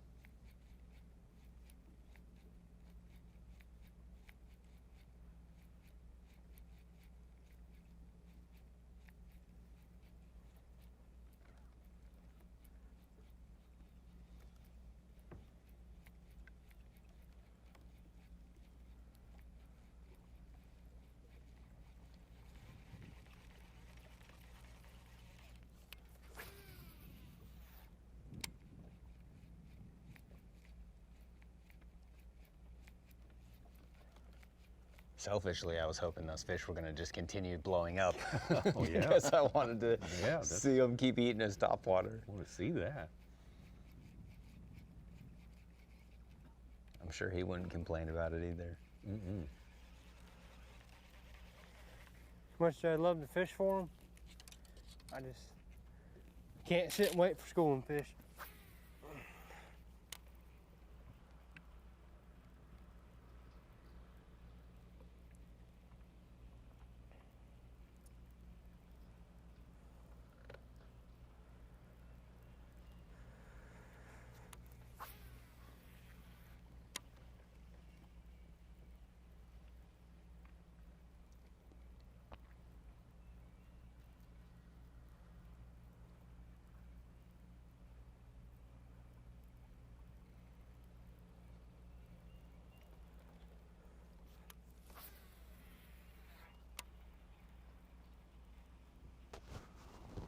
I heard him say he's not gonna sit there and waste his time waiting on schooling fish to come back up. He's gonna continue down the bank, but you can see he's got his head on a little bit of a swivel. Yeah, he looks like a... He is looking around, making sure that they are not busting anywhere.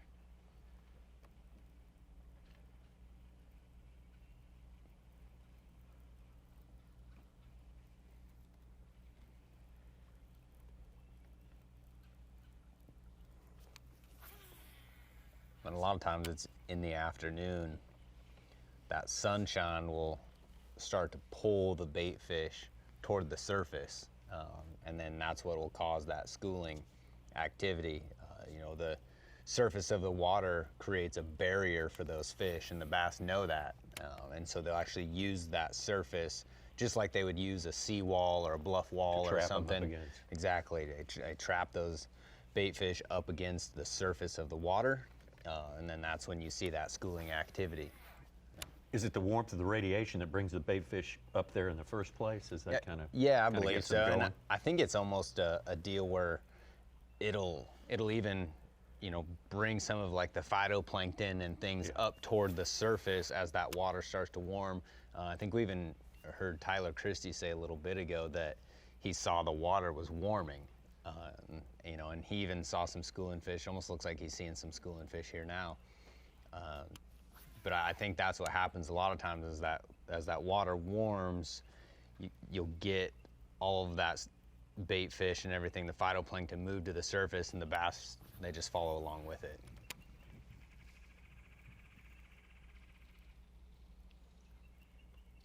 It's just a food chain, you know, as it runs down. Well, these fish have had a lot to consider. I heard with the hurricane storm coming, they actually dropped the lake. I'm not sure exactly, but somebody said maybe a foot to 2 feet before, in anticipation of the rain coming in. Do you know how far ahead of time they dropped that? It was in the week before, I guess, when it was coming. I'm not sure exactly.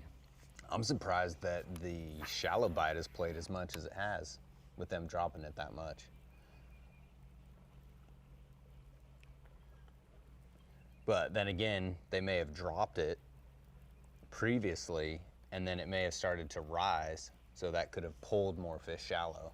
Even though it may not have been all the way back up to full pool, that rising water could have pulled more fish back up shallow. I think they typically do a fall drawdown 4 to 5 feet. Yeah. On this lake.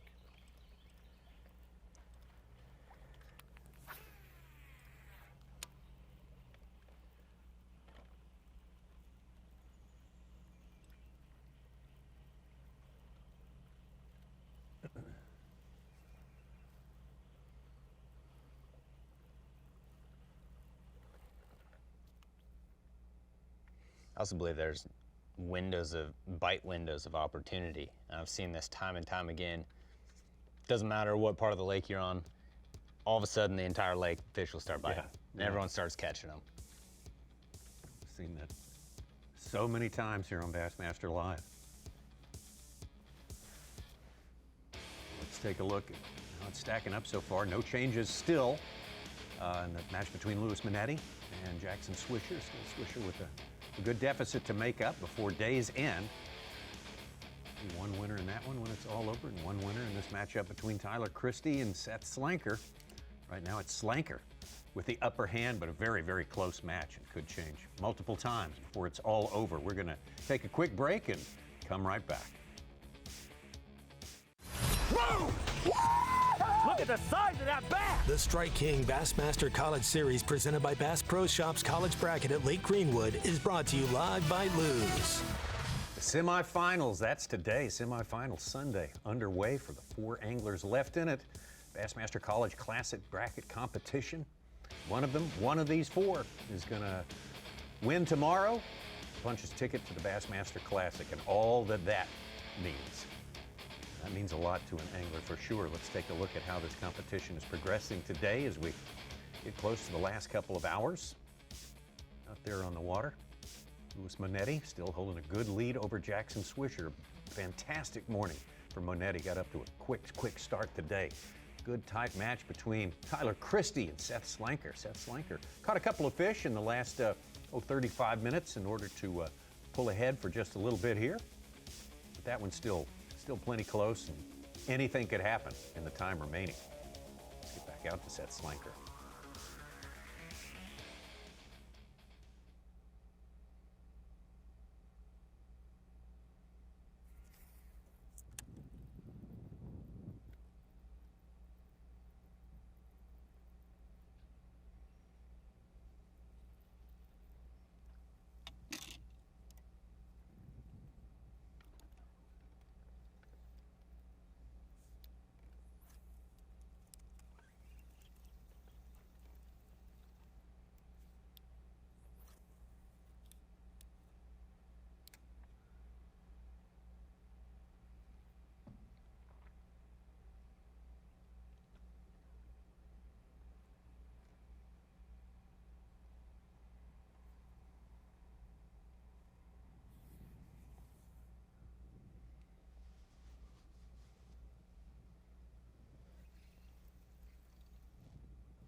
Slanker defeated Andrew Vereen of Coastal Carolina. Round 1 action yesterday in order to gain the semis here.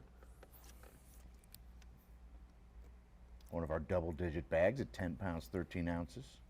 His teammate Jackson Swisher there had 11-12 yesterday in the big bass of the day, a 4-2. Of course, he's trailing by 5 pounds to Lewis Monetti, who's got our 6-pounder today. At this point, if I do have to face him, it is what it is. But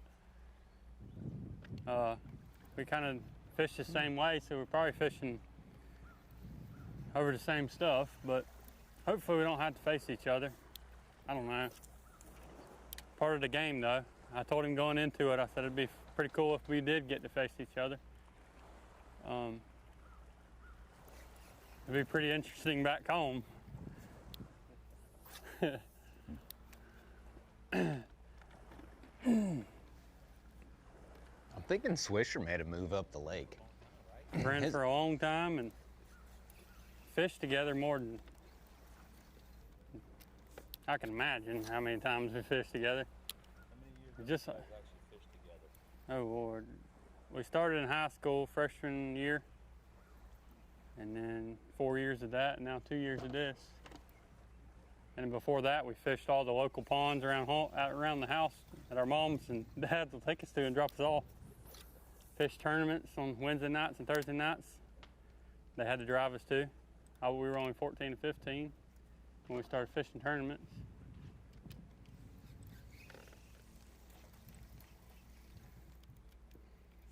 I couldn't tell if it was just the sunlight, the light penetration, but just the water that Swisher was in looked a lot dirtier than anything we've seen.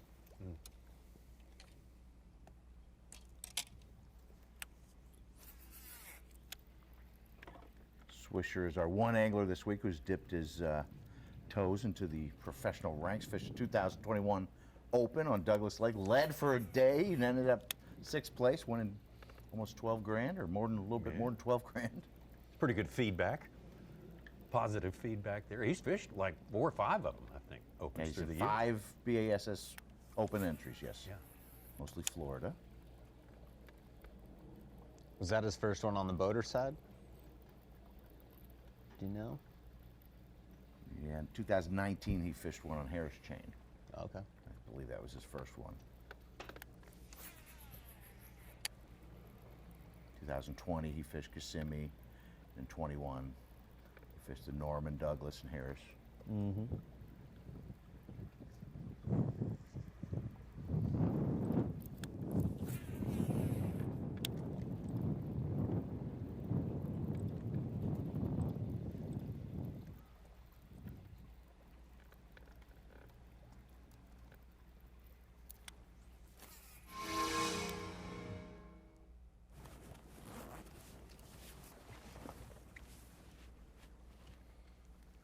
He was 19th in points in the Southern Opens last year. Not shabby. Wow, no, not shabby at all. Nobody's gonna work in A little bit. Keep it running. They're gonna be watching live. I'm not surprised. He's a great angler.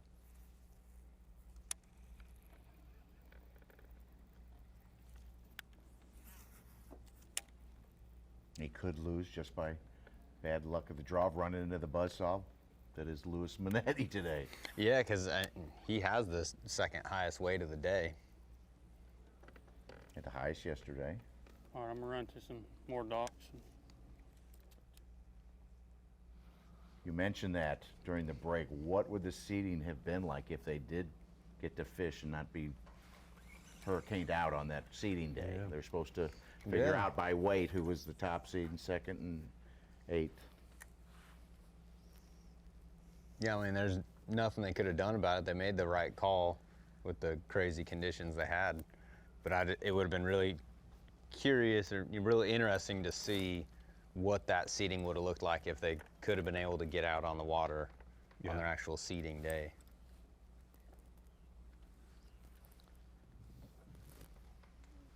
You know, how much would that have affected the outcome?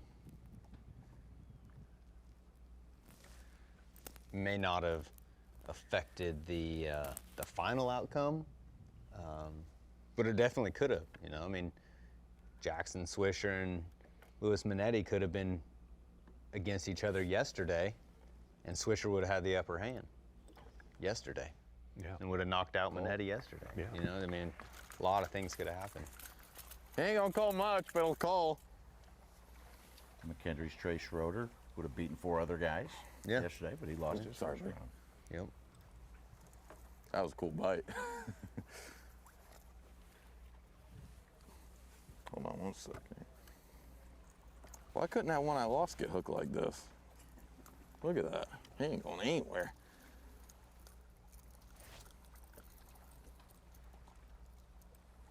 But those are all things out of your control as an angler. You know, Mother Nature threw them some weather. They couldn't get on the water for their seeding day. So you just control the controllables and continue on. I don't even know if he's gonna call. He should go a pound. Yeah. All right. 1-3. 1-3. Yep. Little guy. We'll take him right now.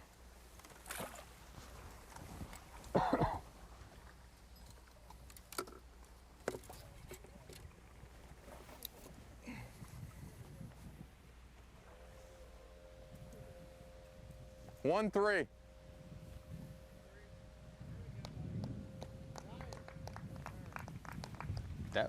They act like that 1-3 cold. I think he may get it. It may have thought it would. He said he thinks it would call. Yeah. It's hard to Said he'd take it. believe. Yeah, it's hard to believe that a 1-3 would cold, but I guess when you got a 6 even and a 4-5 anchoring your 14 pounds. Like I said, starting to feel better about the top water.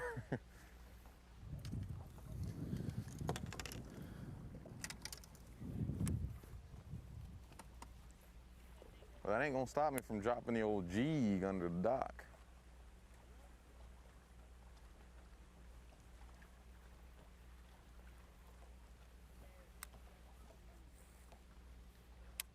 What's that, 5-ounce, Cole?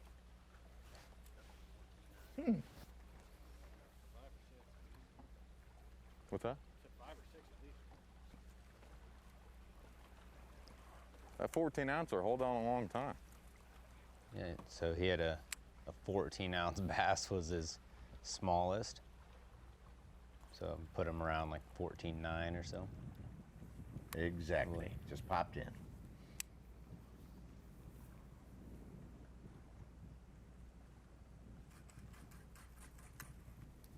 Extend his lead over Jackson Swisher.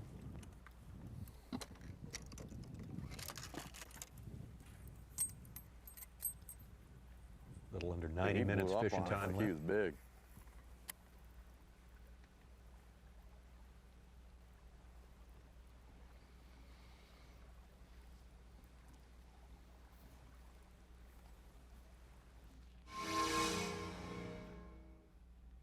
Let's take a look at our map here. It's still Jackson Swisher located not quite as far up the lake as Seth Slanker. Seth Slanker and Jackson Swisher, pretty much the same weight for the teammates on this day. If I can get him in the boat. Take your time, whatever you got. Thank you, Cole. Maybe not.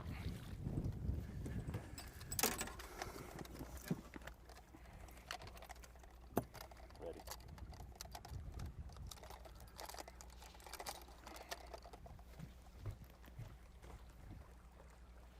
£1 to 8 ounces. Didn't call.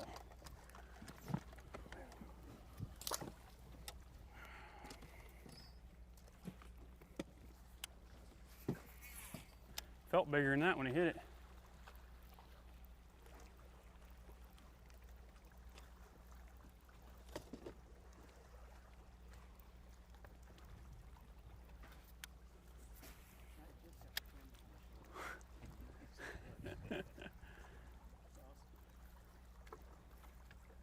I'm gonna run down this riprap real quick. Change of plans. I was gonna fish that dark, but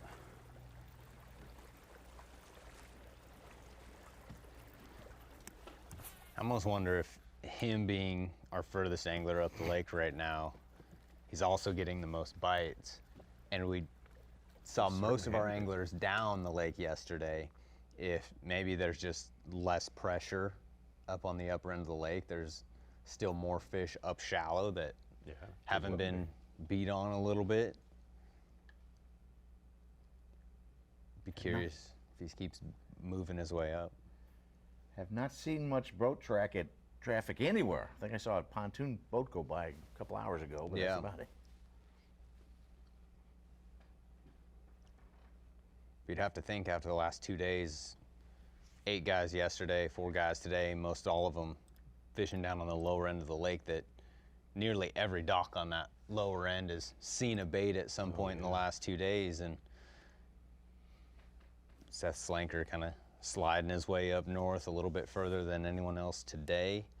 I'm still not even sure if he's as far north as we saw Swisher yesterday. Right. I think he was in the mouth of the other river coming in. Jackson was yesterday. Yeah, I think he was up that high.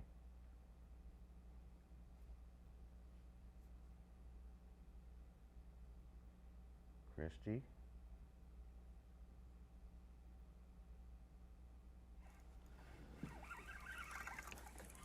There we go.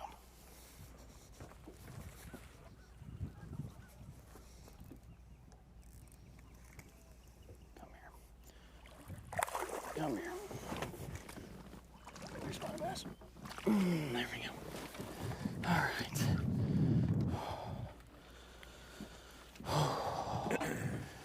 Another one offshore. Should help me a little bit. Okay, you don't help me. What if I weigh him one more time just to make sure? Sure. So I can only take the items. He does. 1, 2, okay. Well, didn't end up helping me, but they're here. I can see more down there too. Just, I think we need a little bit more wind. Really get them to go.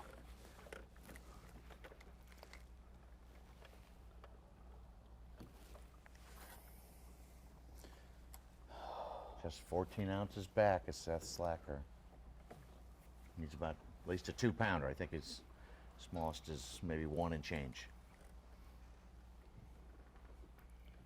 Well, Christie has done everything he's done with good numbers of fish that size.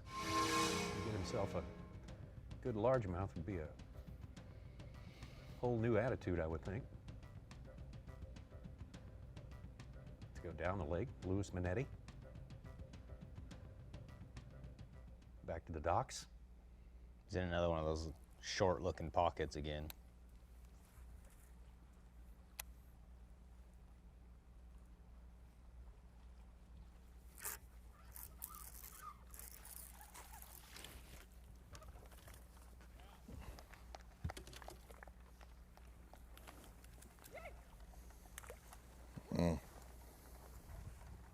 Yeah, help a little bit.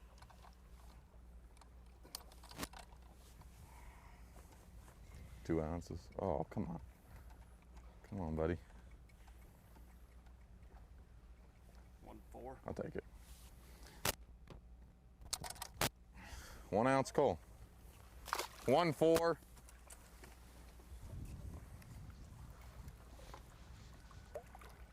Thought he was big when I set the hook.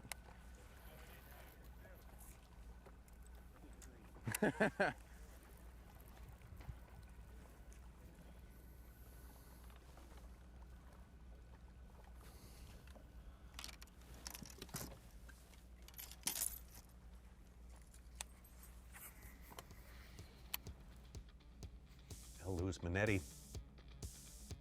1 ounce cull there, 4 ounces before that. Just creeping up on 15 pounds. Gonna have a little bit more than that. Should be 14.10, I think now. That may have registered that out. Still with that good lead over Jackson Swisher. So Swisher, things starting to get a little more urgent. Time clicking away in the background for Jackson Swisher. Tyler Christie. Seth Slanker, still very close match right there. Tyler, we saw him upgrade. No, he wasn't able to upgrade with the last fish, but we'll be back. The Strike King Bassmaster College Series, presented by Bass Pro Shops College Bracket at Lake Greenwood, brought to you live by Lews, is sponsored by Ranger Boats, Yamaha,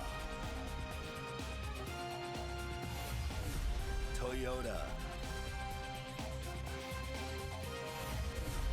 Berkeley, and by Progressive. Creeping up on the final hour of fishing here on semifinal Sunday. Bassmaster College Classic bracket action presented by Lews on Bassmaster Live for you today. So great to have you folks with us. And a little bit more fishing to show you here before we have to step away for the day. First, let's look at our scoreboard, the official scores. As it stands right now, we're all catch, weigh, and release, so everything's official. Still Lewis Monetti on top of his match with Jackson Swisher. Lewis of UNC, Jackson Swisher of Florida Gateway College. Tyler Christie, right now he's below Seth Slanker. Seth Slanker put a couple of keepers on his limit within the last 40 minutes or so. So let's look at our map. See Lewis Monetti still the farthest down the lake. Next up, Tyler Christie. Not getting far away from our takeoff. No, he's wanting to. He's moved offshore a little bit more too this afternoon. Heard him say he's been seeing fish. There we go. Be a better one. Be a better one for me, please. Yeah, it's a better one. I'm gonna need you to move. It's a pretty decent one. That should help. This one should help. Hopefully. Maybe not. No. What? We're gonna make this easier on myself here. Get in here. That'll help. Let's go. No doubt. Yeah. Yeah, that's bigger than 1.4. There we go. I don't know if that's going to be enough, but it is definitely going to give him an upgrade. It is healthy. I'm going to say that's an above average. Please help. Please. There we go. 1.8. Decent little coal there. It's definitely going to coal, not enough to take over. Still might reel a little bit though. 14 ounces back. All right, offshore fish are biting. Probably another 6 that ounce might be done coal. for the day. 5 or 6 of them. 5 or 6 ounce coal. It's definitely going to tighten things up. Him up over 9.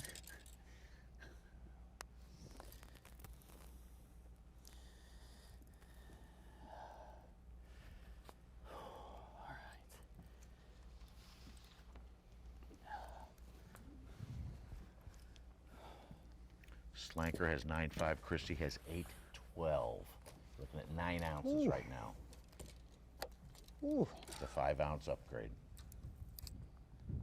Which is a pound more than he caught yesterday. Yeah. Yep. You know, with his teammate fishing deep and getting a 7-pounder in practice, Trey Schroeder, maybe he's thinking that's where my best big bite chances of Potentially. will come. Definitely could be.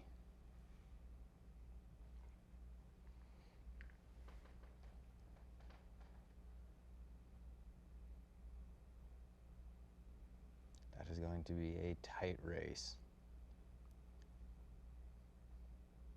It's barely over an hour left to go.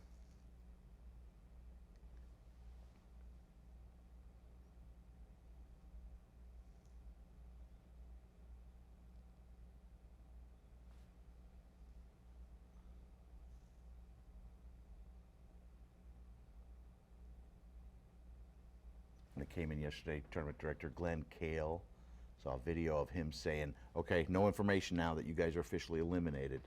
You cannot share any more information.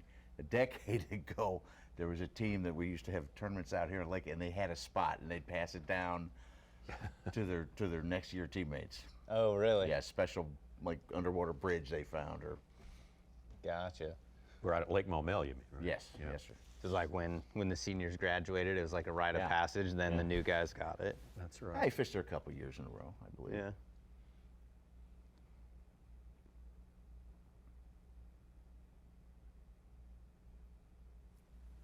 There's a money spot out there too. Okay.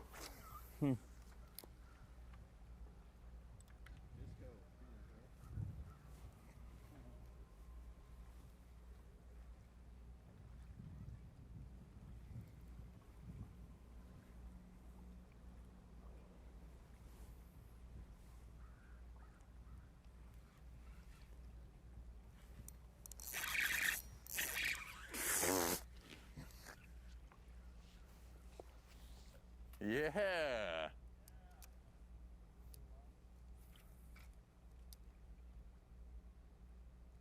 Put her on the scale. That one might have been 3. No. Looked like he had a tree pounder. What? You hit it for the camera. Get that. Oh, all the guys. We got Jarris, we got Bryson, we got Andrew, we got E-Ion, E-E-E-E-Ion. Auto parts. We got Harrison, Michael, and Landon. We got the whole crew. Bunch of his college buddies, I'm guessing. Hats off to them. They stayed with him all day They long. did. Doesn't matter if it's a 10-ounce fish or a 6-pounder. They'll cheer. They cheer hard. Wonder if they're watching us on the spectator boats. Oh, I'm sure they are. Yeah. Does it make you nervous, Such? No, I want them to holler if they are. I'm just naturally nervous, Brandon.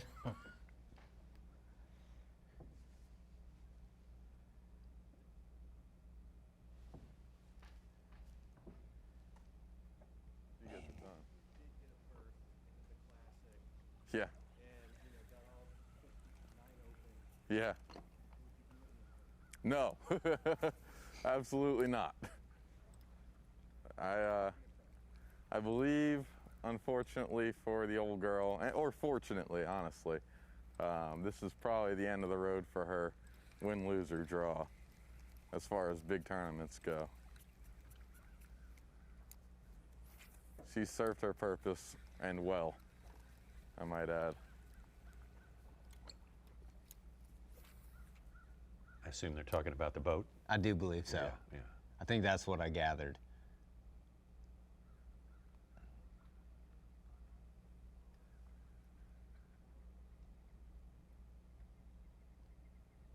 Well, you could bring that one too, just as a sort of historical artifact or something. Yeah, I think his cameraman was asking if he would fish out of his old boat that he's in now, if he made it all the way, won this event, got the berth into all 9 Bassmaster Opens.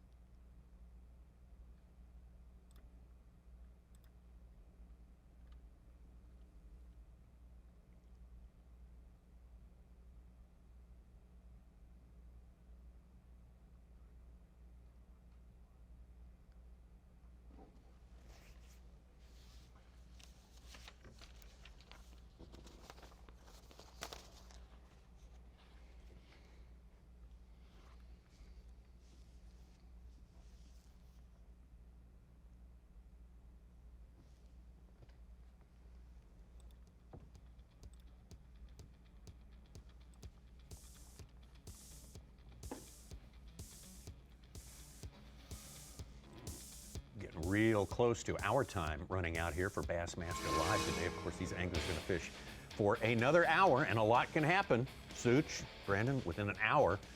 How is for anybody? If you've knocked lights out today like Monetti, or if you struggled a little bit today and you somehow make it to tomorrow, is there anything you can count on? It's just going to dawn a new day and a new plan, right? Gosh, I don't know, and we've seen those big bites have been the big key the last couple of days. You know, the guys that are atop the leaderboard have had 1 or 2 of those big bites, and today we saw Monetti get 2 of those bites. You know, he caught that 6-pounder, he caught that 4-5, he had a couple other big bites, but then his day kind of slowed off, and I don't feel like he really, you know, took his foot off the gas, probably sampled some new things. It's gonna be really interesting to see what happens this next hour and see what happens tomorrow.